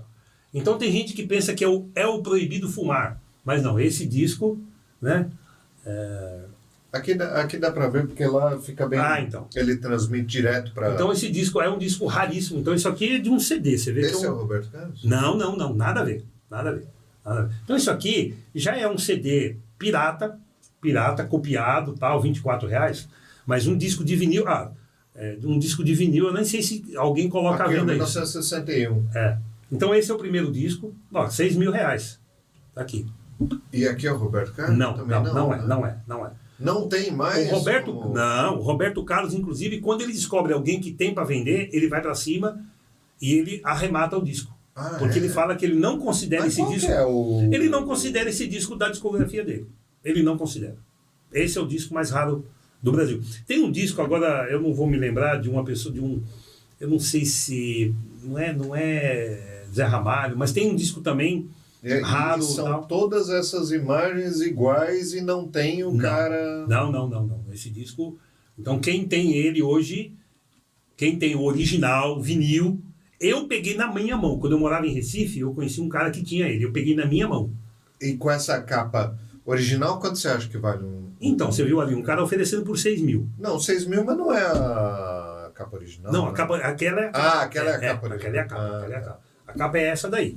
Essa daí. Essa é a capa original do disco. Eu achei que seria não, aquela imagem e tal. Não existe. A capa é essa daí. Tá. Então esse é o disco disputadíssimo nas galerias de São Paulo. 5 pau aqui, ó. 5.000 e tal. 5.000, vou fuçar, ver se não acho. Então, galera que tá vendo aí, de repente você tá aí na rua, num sebo, e tiver, pega. Pega, porque isso aqui é uma pérola. E você sabe por que ele tem Então, ele não considera, porque quando a coisa fica proibida, fica disputado. Fica disputado. Você lembra quando um cara lançou uma discografia, uma biografia dele? Ele foi, processou, arrancou o livro das bancas e tal, proibiu o cara. Esse livro também, aí já estamos falando de livro, virou disputadíssimo. O Roberto Carlos é um cara meio esquisito. Não, eu nem sabia que ele falava palavrão, cara. Eu descobri outro dia. Tá boca, cara! Porque tem um momento do show dele que ele joga flor numa rosa vermelha. Porque beijar ele não beija, ele esfrega na bochecha. E aí tinha um cara lá que estava gritando, a história que chegou pra mim. Eu tava num show, eu vi um pedaço. Joga aí, que ele queria pegar a flor pra dar pra mãe. E o cara lá cantando. Aí chegou uma hora que o Roberto Carlos se irritou. Cala a boca, pô. Por quê? Porque o cara tava lá gritando, joga flor, que hora que vai jogar flor? Mas enfim, esse disco virou raro, por quê? Porque o Roberto Carlos não assume o disco, aí virou disputado. Então o cara quer ter pra mostrar, falar, eu tenho. Mesma coisa, o primeiro livro dele. Puta, cara, mas pra alguém pagar 5 pau no disco... Paga. Essa é a história do disco do Brasil. O disco mais raro do mundo. Aí eu já li muito em cima disso. A história é o quê? Elvis Presley. O Elvis Presley, quando ele começou a cantar, ele era um motorista de caminhão. E ele, na estrada, ele viu uma placa num lugar, grava esse disco por $1. Ele parou, foi lá e gravou. Um disco pequeno, um compacto. Esse é o Love Me Tender? Não. Não? Um disco, 7 polegadas, pequenininho, um disquinho pequeno, para a mãe dele. Sim. Gravou e levou para a mãe. Então esse disco, sim, sem dúvida, é o disco mais raro que tem. Não tem Está valor. de posse da família. Não tem. Não tem valor. Porque foi então. Tem como. É o mais raro. E está de posse da família. Então esse disco sim existe, nunca ninguém viu, nunca... A história de já ouvir sai na internet. Se você colocar num desses toca-discos que eu tenho da década de 70, toca, será? Talvez toque, né? Talvez toque. Mas esse é o raro. Aí tem a coisa mais puxada pro rock pop, que aí entra Beatles, né? Tem um disco dos Beatles que eles foram infelizes na capa do disco, né, dos Beatles, que eram eles sentados num sofá, os 4, né, de Liverpool, com nacos de carne, pedaços de carne. Meu, aqui infeliz, meu. Cara, saiu, o que é isso? Aí a gravadora, todo mundo recolheu, lançaram depois com uma outra capa. Então essas unidades que foram recolhidas virou um objeto de Deus. É o santo graal dos discos dos Beatles, é esse daí. Porque não tem, né? Não tem, edição limitada, né? Então tem muito disso na indústria. Qual o disco que John Lennon quebrou, você sabe? Qual que foi? Porque ele falou... Não foi ele que quebrou. Ele falou que eles eram mais famosos do que Deus, que Jesus Cristo. Que Jesus Nós somos Cristo. mais famosos que Jesus Cristo. E daí todo mundo saiu quebrando. Isso né? foi num evento, não foi num show que eles vieram para os Estados Unidos, no programa do Ed Sullivan. Ele falou em rede. Falou, cara, falou. Aí devia ter fumado vários cigarrinhos do capeta, e caiu nessa bobeira, né? O negócio subiu para a cabeça e nós somos mais famosos do que Jesus Cristo. Pô, aí cagou. Cara, não precisava. Qual que você acha que foi o momento mais marcante da tua carreira? Assim, pode ser bom, pode ser ruim, pode ser... Acho que foi essa etapa do ano aí que eu fiquei em 20º. Foi um dos mais marcantes. Foi? Você tava no gás, tava... Sim, isso aí marcou bastante. Era para eu ter um título a mais também na categoria MX2, só que o título foi decidido na justiça. Então... Esse foi MX1? Só interrompendo? Não, eu tive nenhum MX1, tive MX2 para baixo só. Então era para ter mais um título na MX2, só que ele foi decidido na justiça e na época, assim, ele falou, nunca que ele vai ganhar, nunca que o piloto vai ganhar. Então o menino, ele era de Curitiba, ele gastou muito dinheiro com advogado e foi até a última instância, ele perdeu em todas as instâncias, quando chegou na última ele conseguiu ganhar. Mas qual que era a dúvida? A gente se chocou, se bateu, ele caiu. Mas assim, das 8 etapas eu ganhei 5. Das 8 corridas do campeonato eu ganhei 5. Só que minha moto quebrou em uma. E eu fui desclassificado em uma e eu fiz 2 terceiro lugar. A que eu fui desclassificado eu ganhei. Bom, e daí foi na justiça. Aí foi na justiça. E o último vale por todos os outros que você tinha ganho? Não, então, a gente terminou o campeonato sem saber quem era o campeão. Então depois... Estava empatado em ponto. Não, eu quase fui campeão mesmo com a desclassificação.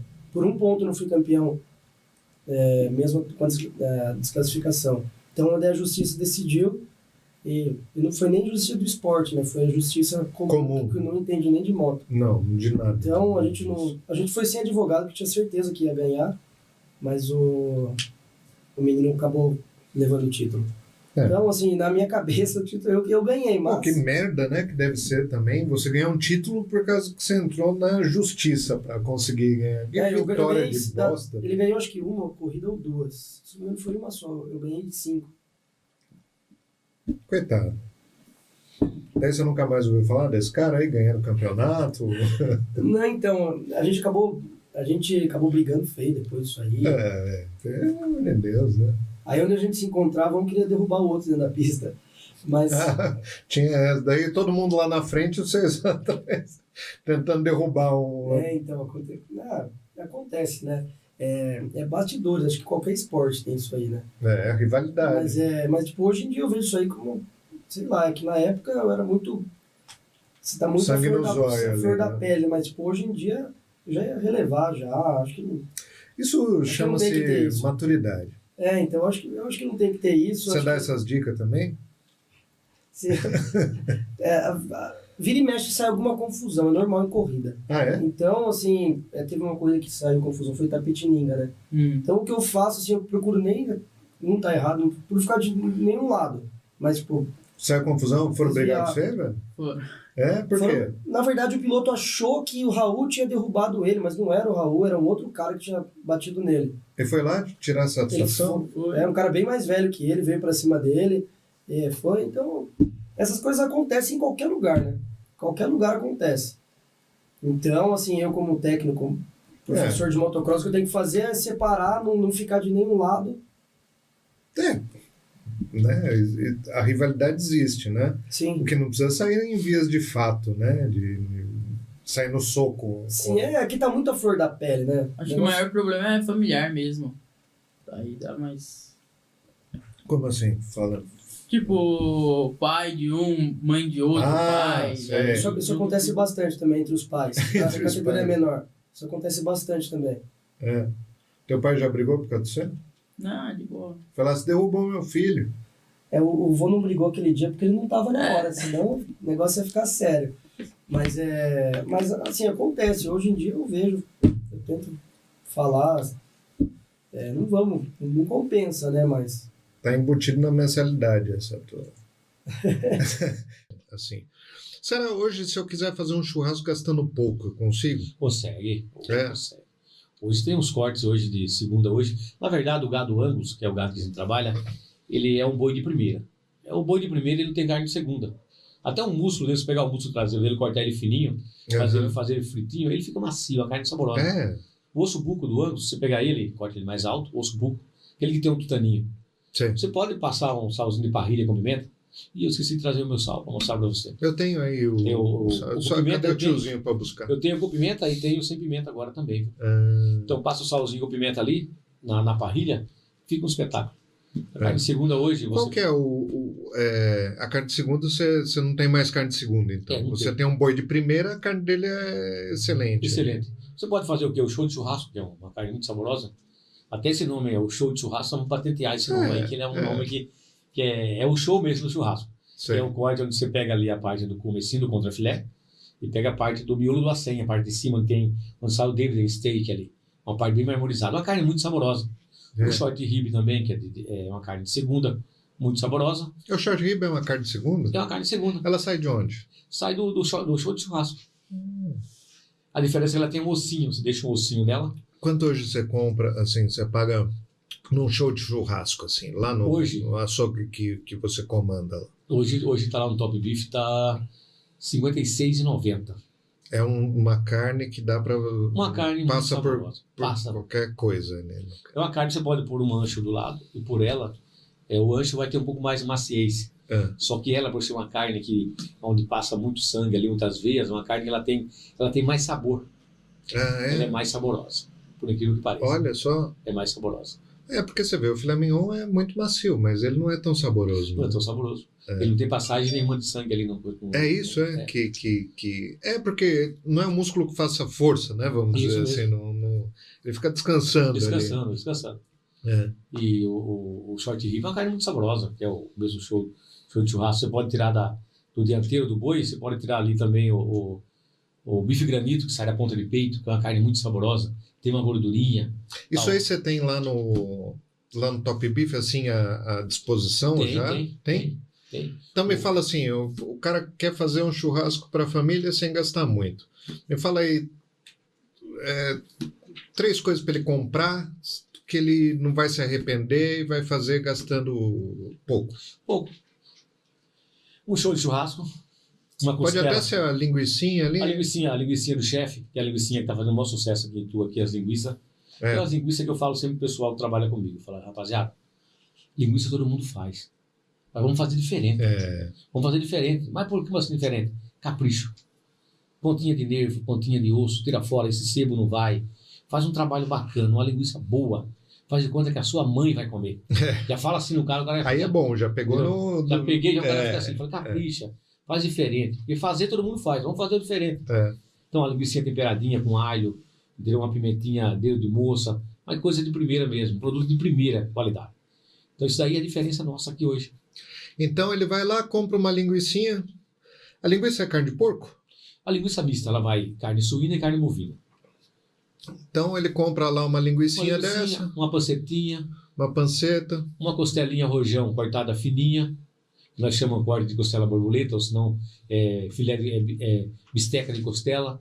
Tem vários nomes, entendeu? Cada região tem um nome diferente. E um desse show de churrasco, ou outro, tem aquele, como é que é? Vou falar para você que eu aprendi aqui. O bife do vazio, como é que é? Bife do vazio. Bife do vazio. Bife do vazio é muito saboroso. E ele é fininho, né? Ele é fininho. É uma carne muito saborosa, aquela carninha. É uma carne muito boa. Mulher que não gosta muito da mioglobina ali, isso, né? Mioglobina, isso mesmo. A aula funcionou, isso né? Mesmo. É o sanguinho da carne. Estou falando, gente, não é sangue. O sangue fica lá no matador. Não é sangue. Não é sangue. Isso aí é uma coisa muito, muito importante. Não é sangue, é mioglobina. É, isso mesmo. É uma proteína que fica lá no é a proteína. músculo, né? Isso mesmo, outra coisa. Mulher que não gosta esse show de churrasco é bacana, né? Que ele é bem fininho. O show de churrasco é o vazio, bife do vazio. E uma outra carne também que não solta tanto é o miolo grill. Miolo grill. Miolo grill, que é o miolo da paleta. Então ele vai lá, compra uma linguicinha, uma pancetinha, um show de churrasco, ou fala outra aí que é saborosa, barato. Uma vez eu fui lá comprar uma, você falou, leva isso aqui que passa de picanha esse negócio aqui. Acho que foi a ponta de picanha. Foi? Foi a ponta da picanha. A ponta da picanha nada mais, nada é. Todo mundo vende aí, principalmente no supermercado. É o colchão duro. O colchão duro, se pegar um do Angus mesmo, que ele é mole, é uma carne muito saborosa, você pode pegar no meio do colchão duro, até a picanha ali, a divisória na terceira veia, que ela dá muito saborosa. Dá uma carne muito saborosa. Olha só. E daí é preparo. Para ela não ficar... Preparo. É o corte, né? É o no corte. açougue. Porque tem isso também, não tem? Tem as veias certinhas da carne ali, muita gente corta a favor. Então, da fibra da carne, ela vai ficar ferpenta. Então, você tem que ser contra a fibra, ela dá maciez. Então, assim, vamos dizer que isso aqui são as fibras da carne. Eu tenho que cortar assim ou corto assim? Assim. Assim? Assim. Ah, tá. Se eu cortar assim, eu permaneço com a fibra inteira, né? Inteira, ela vai ficar ferpenta. Você vai puxar, ela não vai dar aquela maciez. Entendi. Até o filé mignon. Então, você até pegar uma carne que é mais... vamos dizer, mais rígida ali no coisa, se você cortar ela mais fininha, ela vai ficar muito saborosa. Vai ficar saborosa. O churrasqueiro mesmo, hoje ele pega uma carne dura hoje, o Tyson está aqui, ele poderia responder melhor. Até o da hora que não veio. Aí o que acontece? Você corta ela mais fina, em vez de você corta ela um pouco mais alta, você corta ela mais fina. Pedaços mais finos, para ela ficar mais macia. Dá menos tempo ali, de coisa, uma grelha mais alta. Coisa tem que fazer o preparo. Tem que fazer essa transformação da fibra para ela dar um pouco de maciez. Bacana. E daí o cara não gasta muito, atende todo mundo, fica todo mundo feliz, né? Faz um churrasquinho bacana. E leva uma carne boa. Leva uma carne boa, saborosa. Daí você chama o Baby, que também tem o melhor preço de Heineken original. O Baby. Um abraço pro Baby. E ele leva lá para você também, você economiza na cerveja também. Você conhecia a gente aqui, como é que você foi parar... Esse negócio da rádio veio como? Da rádio foi o seguinte, eu estava te falando aqui, que a gente estava... Eu encontrei um rapaz, um colega meu, grande amigo meu, de infância. Reencontrei. A irmã dele entrou em contato comigo, ele é deficiente visual, tudo, mora em São Paulo. E a irmã dele pediu para mim entrar em contato com ele. E nós sempre falávamos de futebol, sempre. Nosso assunto era futebol. Ele nem sabia que você tinha trabalhado com dedetização. Não. A gente convivemos juntos aí até meus 18 anos. E depois só lá na frente. Sumiu. Né? E agora nós nos reencontramos aí, conversando, negócio de futebol. Eu lembrei do Carlão, da rádio, que era meu vizinho, né, conhecido. Falei, Wagner, você não quer fazer um programa de rádio? Eu vou falar com o Carlão para ver se ele encaixa um horário. Ele era bom desse negócio já? Ele já trabalhou com rádio, ele já tinha trabalhado com rádio, né? Ele falou, vamos ver, Fábio, o cara é um vozeirão, pelo amor de Deus. Aí falei com o Carlão, não, tudo bem, te dou um horário aí, vocês fazem aí o programa de vocês. Era de música? Não, era de futebol. Era futebol. Levar para as pessoas o papo que vocês tinham. Um ênfase pro Ituano, né, e tal, e um bate-papo. Mas esse colega meu, por ele ter trabalhado em rádio, ele achou que ele fosse estrela, que ele era estrela, ele não tinha estrela. Porque eu comecei agora com rádio, né? E parece que ia ter uma mudança no horário. O Carlos Ferraz falou para a gente que iria mudar o horário do programa para adequar com outros apresentadores. Eu falei, para mim não tem problema. Aí fui falar com o Wagner, nossa senhora, subi umas paredes, não, porque eu tenho meus estudos, tenho não sei o quê, não vou fazer nesse horário. Eu falei, você não vai fazer? Daí não vai fazer, né? Então não faz. Até logo. Carlão, pode deixar aí que eu faço aí o negócio. Encarou assim também. Sozinho. Outro desafio. Aí falei com o Carlão, mas... Você ficou quanto tempo fazendo o programa com ele? Com o Wagner, acho que eu fiquei uns 3 meses. 3 meses. Deu para pegar bem mais ou menos ali mais ou menos. O traquejo da coisa. Deu para pegar. Porque, assim, a gente tinha um entrosamento e a gente tinha uma certa intimidade. Então, no final do programa, ele me ligava, a gente ficava horas e horas no telefone. Discutindo aquilo que... Carlos, não fala mais isso, não faz mais aquilo. Wagner, cuidado com o tempo, a gente tá extrapolando no tempo. Então, a gente discutia esses negócios. Então, tudo aquilo ficou na minha cabeça. Falei, agora sozinho, vou fazer. Aí minha esposa me chamou, falou assim, seu filho tá louco para fazer o programa com você. Que legal. Eu falei, vamos lá ver, vamos ver. Ah, mas ele quer falar. Eu falei, mas ele vai falar. Se ele for fazer comigo, ele vai falar. Porque eu sozinho, fazer o programa sozinho, sem ninguém para me auxiliar, é difícil, meu. É chato até, né? Aí coloquei o Pedro lá. Porque esse negócio do futebol é bem debatido, né? Assim, um dá uma opinião, o outro rebate aquela opinião e fala alguma coisa a mais, né? E fica naquele bate-bola. Tudo agora, é bem debatido. Agora você discutir com você mesmo não dá. Não dá, né? Aí tá dando muito certo com o Pedro. Muito certo. Muito certo. E ele, assim... Ele gosta de futebol também. Gosta de futebol e é dedicado. Ele gosta de futebol internacional. Sei, meu fraco. Sei. Ele entende de futebol internacional. Entendi. E eu era o meu fraco. Acompanha os times lá da Champions League. Champions League era com ele mesmo. Aí, tanto que agora, forçosamente, eu tenho que ir atrás, né? Porque, e tava dando muito certo. Aí mudaram o horário do trabalho dele. Falou, pai. Eu falo que sempre que você tá na sua zona de conforto, tá tudo bacana, alguém vem e tira dá uma puxadinha. Dá uma puxadinha ali. Aí falei com o Carlos Ferraz e falei, olha, eu não tenho mesário aí, como é que faz? Cheguei a fazer, o Sérgio Borda chegou a fazer técnica para mim. Você tem interação com o teu ouvinte a hora que você tá fazendo? Às vezes eu tenho. Às vezes eles mandam mensagem no celular, às vezes eu pego. Não, Carlos, eu tô aqui, tô ouvindo aqui o programa, tal, o negócio todo. Legal. Manda um abraço aí para mim. Manda. E você faz a narração do jogo também? Não, a narração não.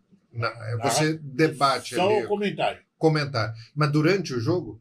Durante o jogo. O jogo tá rolando? Tá rolando, o Pedro, Carlos, o que tá achando da partida? Mete o pau no técnico? Esses dias aí nós andamos falando demais aí, o ouvinte ficou bravo com a gente, né? Mas o Pedro, mas nunca você vai conseguir driblar as coisas. Ele falou, não. Ele é ligeiro. É por isso que assim, eu me sinto até lisonjeado, porque situações que eu não saberia como lidar, ele me ensina a fazer isso.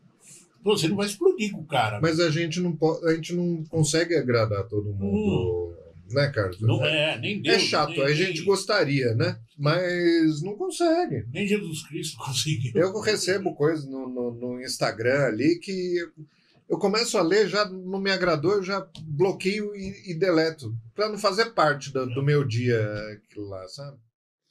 Olha aqui. Esse que é o da minha afilhada, da galinha pintadinha, que ele falou do vídeo. Vamos ver. Mas será que aí mostra ela abrindo? Não, esse aí vai mostrar que só ela laço, abrindo. hein, não Roger? mostra, Puxa vida, que talento. Mas esse aí não vai mostrar ela. Só vai mostrar eu abrindo. Mas será que aparece? Você tem que mostra ela? Tem. É que eu não sei se tá nessa página ou nessa. Que ela ficou, nossa, foi muito bonitinho. Amiga de papelaria? Não, essa não foi ela que fez. Essa foi outra pessoa que trabalhou aqui. Que ele desenvolveu, na época era o Bruno. Ele desenvolveu essa caixinha pra mim. Poxa. Que eu pedi, ele, não, eu vou fazer. E ela ficou encantada. Nossa, foi muito engraçado. Eu acho que não sei. Aí, ó, esse aqui, ó, ela. Essa aqui? É. Vamos ver. Nossa, mas foi tão bonitinho. Vai? Eu tampa. Ajuda a mãe. Ai. A reação dela foi incrível.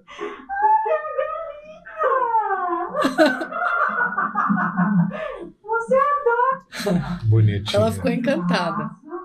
Qual que é o mais difícil de você fazer, assim?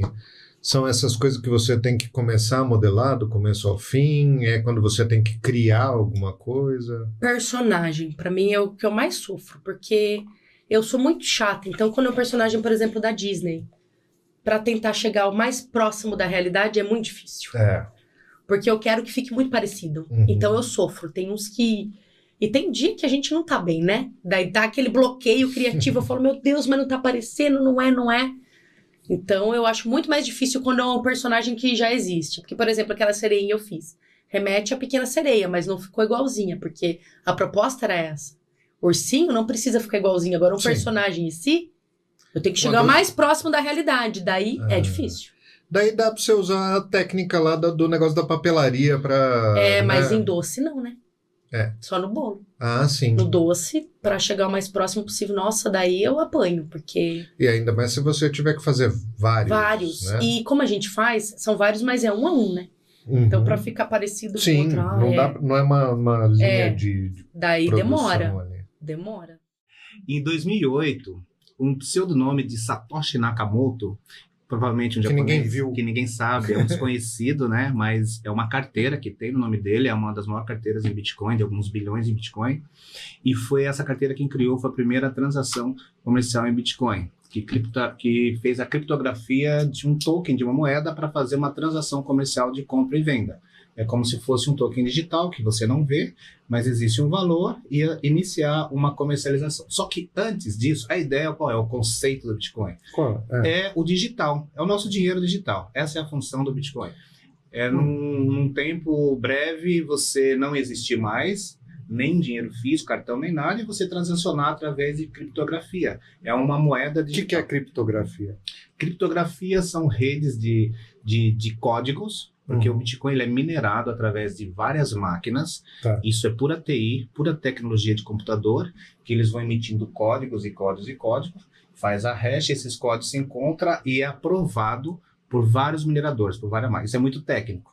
Mas, assim, de uma forma muito simplista. Vamos falar que você está falando para uma senhora de 75 anos, minha mãe. Se eu fosse falar para uma senhorinha de 75, eu ia falar assim: Dona Ana, qual é o nome da sua mãe? Selma. Dona Selma, imagina que tem vários profissionais com várias máquinas gigantes e essas máquinas, através de uma tecnologia de TI, de computadores, eles vão emitindo códigos em blocos e todos os profissionais que estão com as máquinas ligadas têm que validar esse bloco. Cada bloco que ele é formado, falando de uma forma muito simples, se tiver alguém nos ouvindo que sejam profissionais na área, entenda que eu estou falando de uma forma muito simples. Quando esse bloco é validado, ele se transforma em um Bitcoin. A rede, o minerador que conseguiu validar o bloco dele, ele é compensado por um percentual fracionado de Bitcoin. E esse Bitcoin vai para venda. Só que isso acontece ao mesmo tempo em milhares de máquinas em vários lugares diferentes. E tudo isso é nas nuvens. Aí surge um Bitcoin. E esse Bitcoin ele é transacionado através da rede que se chama blockchain.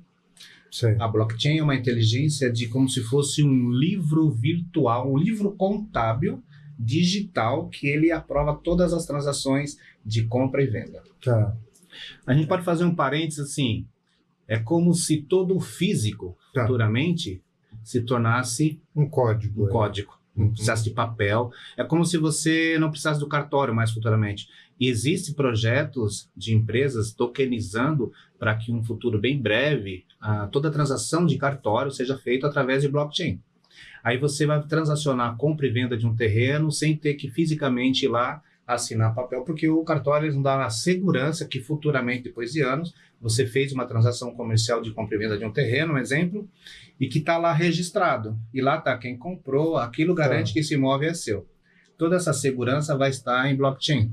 Entendi. Entendeu? Como se fosse o Pix, a transação do Pix, alguma coisa assim. Isso teve uma jornada, assim, para ser validada, vamos dizer, como uma moeda, como dinheiro. Antes do Bitcoin já tiveram várias tentativas de outros estudiosos da época de pensar em criar moedas criptografadas que fugissem para que fosse uma moeda mundial, para fugir do controle governamental. O principal intuito do Bitcoin, a gente fala Bitcoin porque foi mais popular. Mas o principal intuito de criar uma moeda digital, uma moeda criptografada, é você fugir do controle do governo. É você fugir do controle de emissão de dinheiro, porque o governo ele dita a regra. Sem o lastro do governo. Sem o lastro do governo, é uma moeda descentralizada. Entendi. Se ocorrer, se a gente não estiver mais aqui, mas futuramente, se o mundo ficar digital e toda a transação comercial e compra-venda for realmente por moeda, o governo não tem o controle sobre isso, a não ser quando você sai do digital para comprar algo no físico. E se nessa transação do físico esse comércio não aceitar o Bitcoin, ele aceitar só a moeda local, aí aí você sai de uma corretora, vamos falar também que é a Exchanger, você tem algumas criptomoedas. Existe uma corretora que só faz essa, vamos dizer, conversão do que é uma Bitcoin em dinheiro reais, vamos várias dizer. Corretoras. Essas corretoras, elas recebem o nome de Exchanger. Tá. Agora nós estamos em 2022, diríamos que a moeda criptografada, vamos falar de 2008, que é a mais conhecida, que é o Bitcoin, né, que iniciou em 2008. Vamos falar de 13 anos, mais ou menos, 13, 14 anos que existe. Já movimentou em 13 anos, esse ativo, o Bitcoin, ele movimentou, a criptomoeda, ele movimentou uma cifra de $1 trilhão. Esses dias eu fiz um post nas minhas redes sociais de que ativos como a Apple, como Microsoft, como Amazon, demoraram em média, uma pela outra, mais de 23 anos. A que levou maior tempo, levou 44, a que levou menor tempo, acho que foi a Amazon, em 23 anos, eles conseguiram uma capitalização de mercado, chama de market cap, de uma movimentação acima de 1 trilhão. O mundo cripto, mais propriamente o Bitcoin, em 13 anos, ele já teve essa movimentação. É óbvio que ele é volátil, então tem hora que está acima de 1 trilhão, abaixo. Na verdade, a minha carreira começou no rodeio, né? A minha carreira ainda, posso dizer, ainda de forma amadora, ainda criança, ainda adolescente, mas os meus primeiros passos na comunicação foi falando para rodeio, foi falando para o público que estava lá nas arquibancadas. Foi narrando a montaria, as montarias, esse tipo de coisa? Montaria, em touro, cavalo, as provas cronometradas, prova do 3 tambor, o timpenho. E tem que ser rápido nisso aí, né? Tem que ser rápido, tem que ter uma... Porque é bem ágil o processo ali do cara... São 8 segundos. São 8 segundos. Né? Só que você tem que ser rápido, tem que ser bom do improviso, né? E tem que então, isso que eu tô falando, rapidez que eu te falo não é a rapidez só do que sai da boca. Isso, sim. Mas é o que você pensa antes para falar, senão trava tudo. Sim. Né? Você tem que transmitir para as pessoas que estão assistindo aquilo que você está vendo, né? E você não tem as gravações dessa época aí? Eu acredito, se tiver, pouca coisa. Até porque nessa época ainda não estava tão em evidência esse negócio de internet e tal. Devo ter alguma coisa, alguns guardados lá. Mas é pouca coisa. Ô, Júlio, como é que era ser treinador de futebol dessa turma aí? Dava trabalho?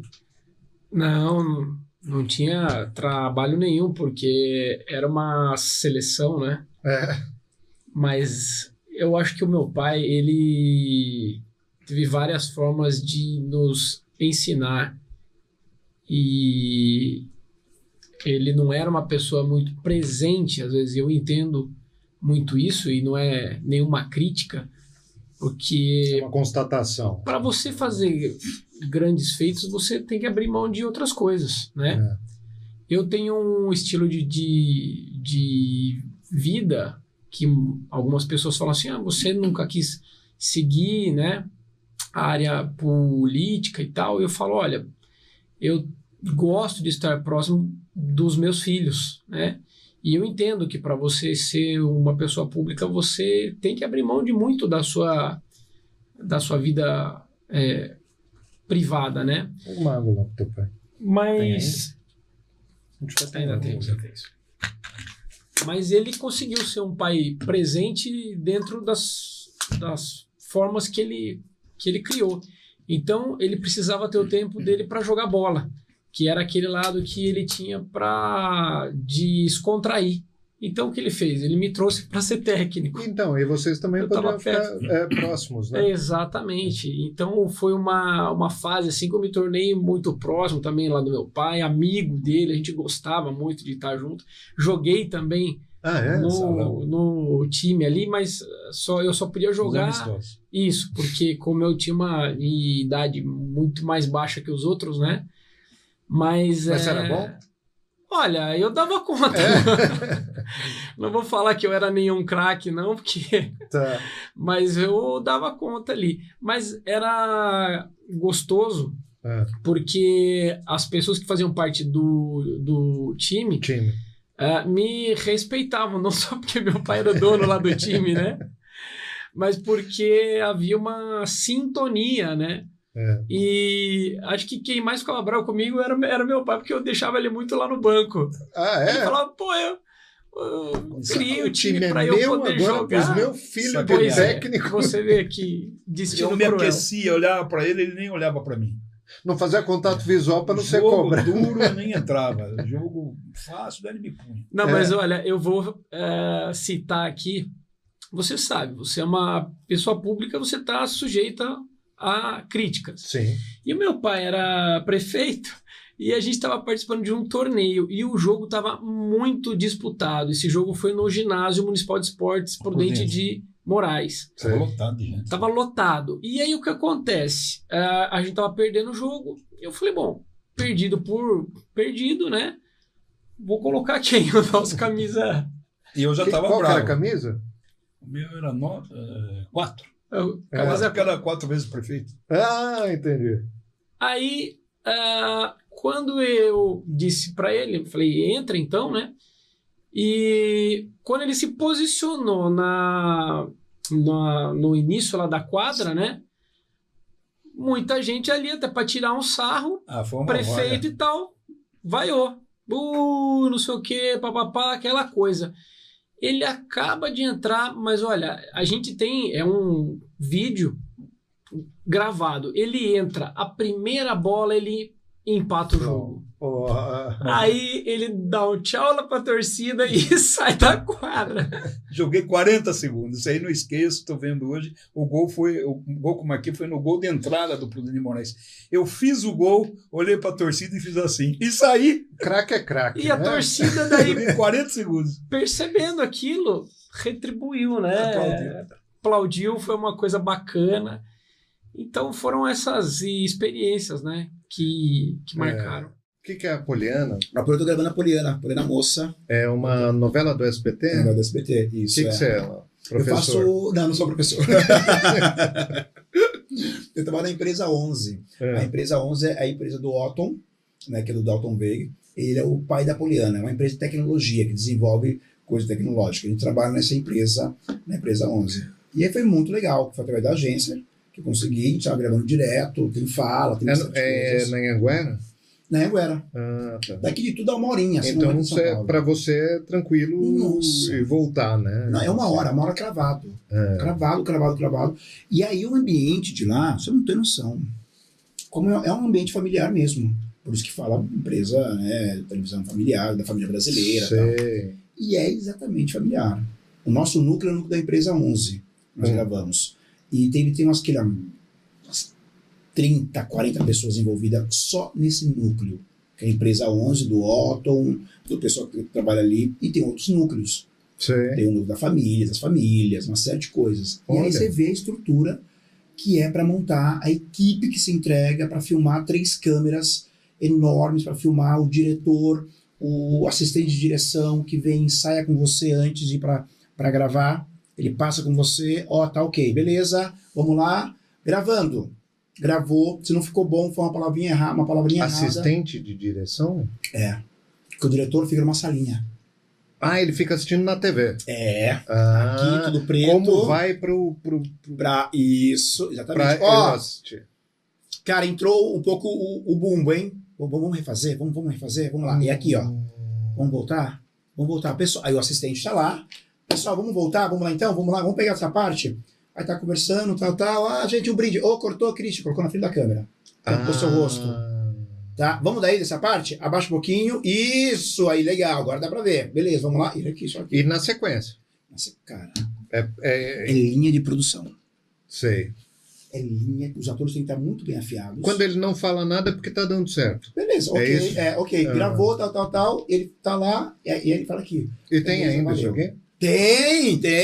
Cena 5, capítulo 2. Gravando. Tem. Escritinho, tal. Não valeu. Apaga. Caneta ainda. Apaga. Cena 17. Cena 17, capítulo 2. Gravando. Tá aprendendo, senhor Jonathan? Vai aprender. Ai, gente, não fazendo uma crítica a quem mora em condomínio, não é isso. Mas a gente sempre morou em bairro. Em bairro, sempre alguém vai tocar sua campainha para pedir alguma coisa. Sim.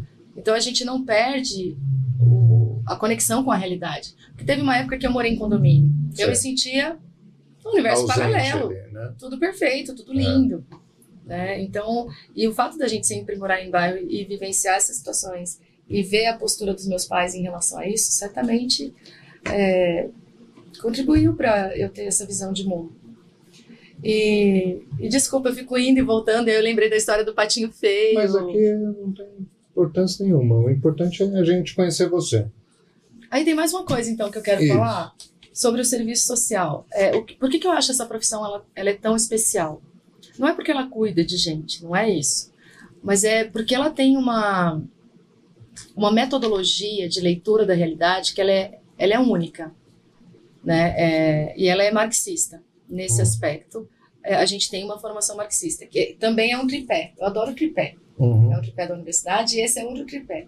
A gente baseia a nossa leitura da realidade no materialismo dialético histórico. O materialismo porque a gente compreende as questões da materialidade da vida humana. Histórico porque a gente tem que enxergar a história de vida daquela pessoa. Por exemplo, eu vou fazer uma visita domiciliar, né, para identificar a situação de vulnerabilidade. Eu tenho que entender a história de vida da pessoa, né, como que ela chegou naquela situação, o que falta para ela, e aí tive mil experiências em relação a isso, muito difíceis. E a dialética, porque a gente pressupõe que sim, o sujeito é capaz de modificar a sua própria história.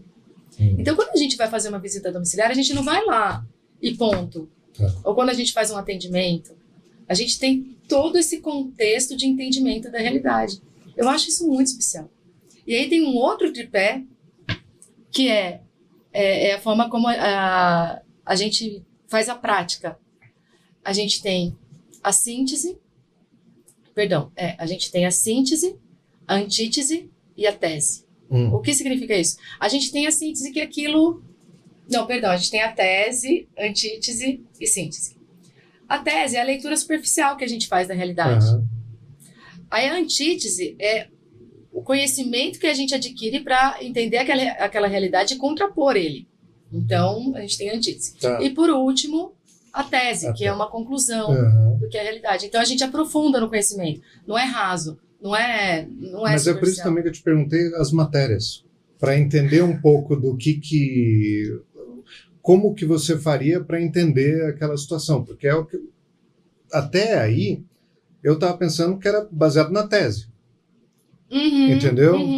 O que ela está vendo, o que a gente vai fazer a respeito do que eu estou vendo, só, né? Mas daí você falou, tem antítese, é pensar pelo outro lado ali da... Vou dar um exemplo. Vai. Acho que fica mais fácil. O que é concreto é mais fácil. Eu vou numa visita domiciliar e não faço essa leitura. Eu chego lá, nossa, coitadinha dessa família. Quem não é assistente social, né? Não tem essa visão. Ai, coitadinha dessa família. Eles são muito pobres. Porque, olha, eles não têm nada, coitadinho. Vou dar só uma cesta básica, ponto. Na nossa leitura, na tese, a gente chega até com esse olhar, mas aí a gente tem que ouvir o outro, para ter uma visão total da realidade. E o outro vai falar assim para mim, realmente, tá faltando arroz e feijão, mas olha, eu tenho uma vida tão boa, né, por causa disso, eu sou tão feliz. E aí você une as duas percepções para chegar numa síntese. Então a gente tem que aprofundar o olhar. Assistente social. E aí eu acho que o serviço social cabe em tudo. Porque quando eu trabalho, por exemplo, na Secretaria de Cultura, eu enxergo o trabalho dessa forma. Né? Sempre provocativo, sempre aprofundando e sempre pensando numa possibilidade, né, de melhorar, de aprimorar e tal. É isso. Muito bacana. Você consegue separar, você lida com coisas tristes, né? Ou lidou muito mais, mas lida com coisas tristes. Foi uma opção, né? Você aprendeu a lidar para isso não entrar em você ou não? Não. Eu descobri depois de uns 12 anos de formada que eu não dou conta. Sei.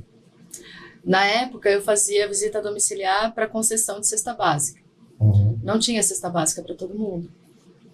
Então, eu tinha que definir quem ia comer. Então, você chegava na conclusão que tinha mais gente precisando do que tinha disponível. Sem dúvida. Tinha listas de espera na época de 700 famílias. Nossa Senhora. Isso aqui? Uma realidade que a gente não imagina. Não imagino. Não. Locais, moradias, que a gente não tem a mínima noção. A turma, às vezes, eu divulgo algumas operações aí, prisão de maus tratos, assim, combate. E aí a turma acha que eu tenho abrigo, que eu tenho ONG. Eu não tenho essas coisas. Eu somente faço o combate. Tá. É tentar mostrar às pessoas, orientar para ter um cachorro, um gato, você precisa como ter um filho. Você precisa ter uma estrutura. Uhum. E principalmente o animal precisa ter espaço. Uhum. Então não adianta você crescer o olho, que é bonito, que eu quero, que é... sem você ter uma estrutura mínima para ter. Porque depois você vai se arrepender, e aí pode ser que aquele bicho não dê certo com você, você não vai gostar do comportamento dele, e aí você quer se desfazer dele. E aí você não vai achar alguém que queira naquela hora e você abandona. Ou começa a maltratar o bicho. Ou aquele que acha que o cachorro, ele só serve para guarda e ele tem que ficar lá 24 horas amarrado. Trabalhando para você ali. E isso está errado. Lógico. Precisa mudar seu conceito de sociedade. Precisa tratar o animal mais ou menos semelhante, igual trata um ser humano. Essa é a Gláucia? Essa é a Gláucia. A Gláucia era a veterinária da Mel, minha cachorra. A doutora Gláucia está aqui. Agora que eu vi. Tá vendo, ó? Esses dois cachorros aí. 2 cachorros abandonados. Jogaram lá na estrada perto do posto catarinense lá. E aí o bicho não achou quem pegou, ficou no meio do mato ali, daquela zona do exército. E aí acho que viram um porco-espinho lá e tava magro, acho que foram pegar para comer alguma coisa. Encheu de espinho. E aí eles não viram que não tinha, que iam morrer, acho que foram para a estrada para procurar ajuda, né? Porque o bicho busca ajuda. E aí uma colega que é protetora tava passando e viu e pediu ajuda a mim, que ela não tava conseguindo levar. E aí a gente foi lá, levou as zoonoses, tiraram os espinhos, aí depois ela levou para a clínica lá. Olha como estão aí. Hoje estão lindos. E estão onde? Estão com essa protetora que com a Ana Delbo? Não. Eu não vou falar o nome dela porque você sabe. Se a gente não sabe. Mas esse pitbull aí tá para doação. Ele é muito dócil, mas muito dócil. Agora, o indivíduo que pegou um cachorro desse, por exemplo, acho que pegou os dois, porque os dois estavam juntos, e fez de soltar um bicho desse, ele não sabe sobreviver, ele não tem como sobreviver, ele não sabe caçar. Cachorro doméstico não caça, não sabe.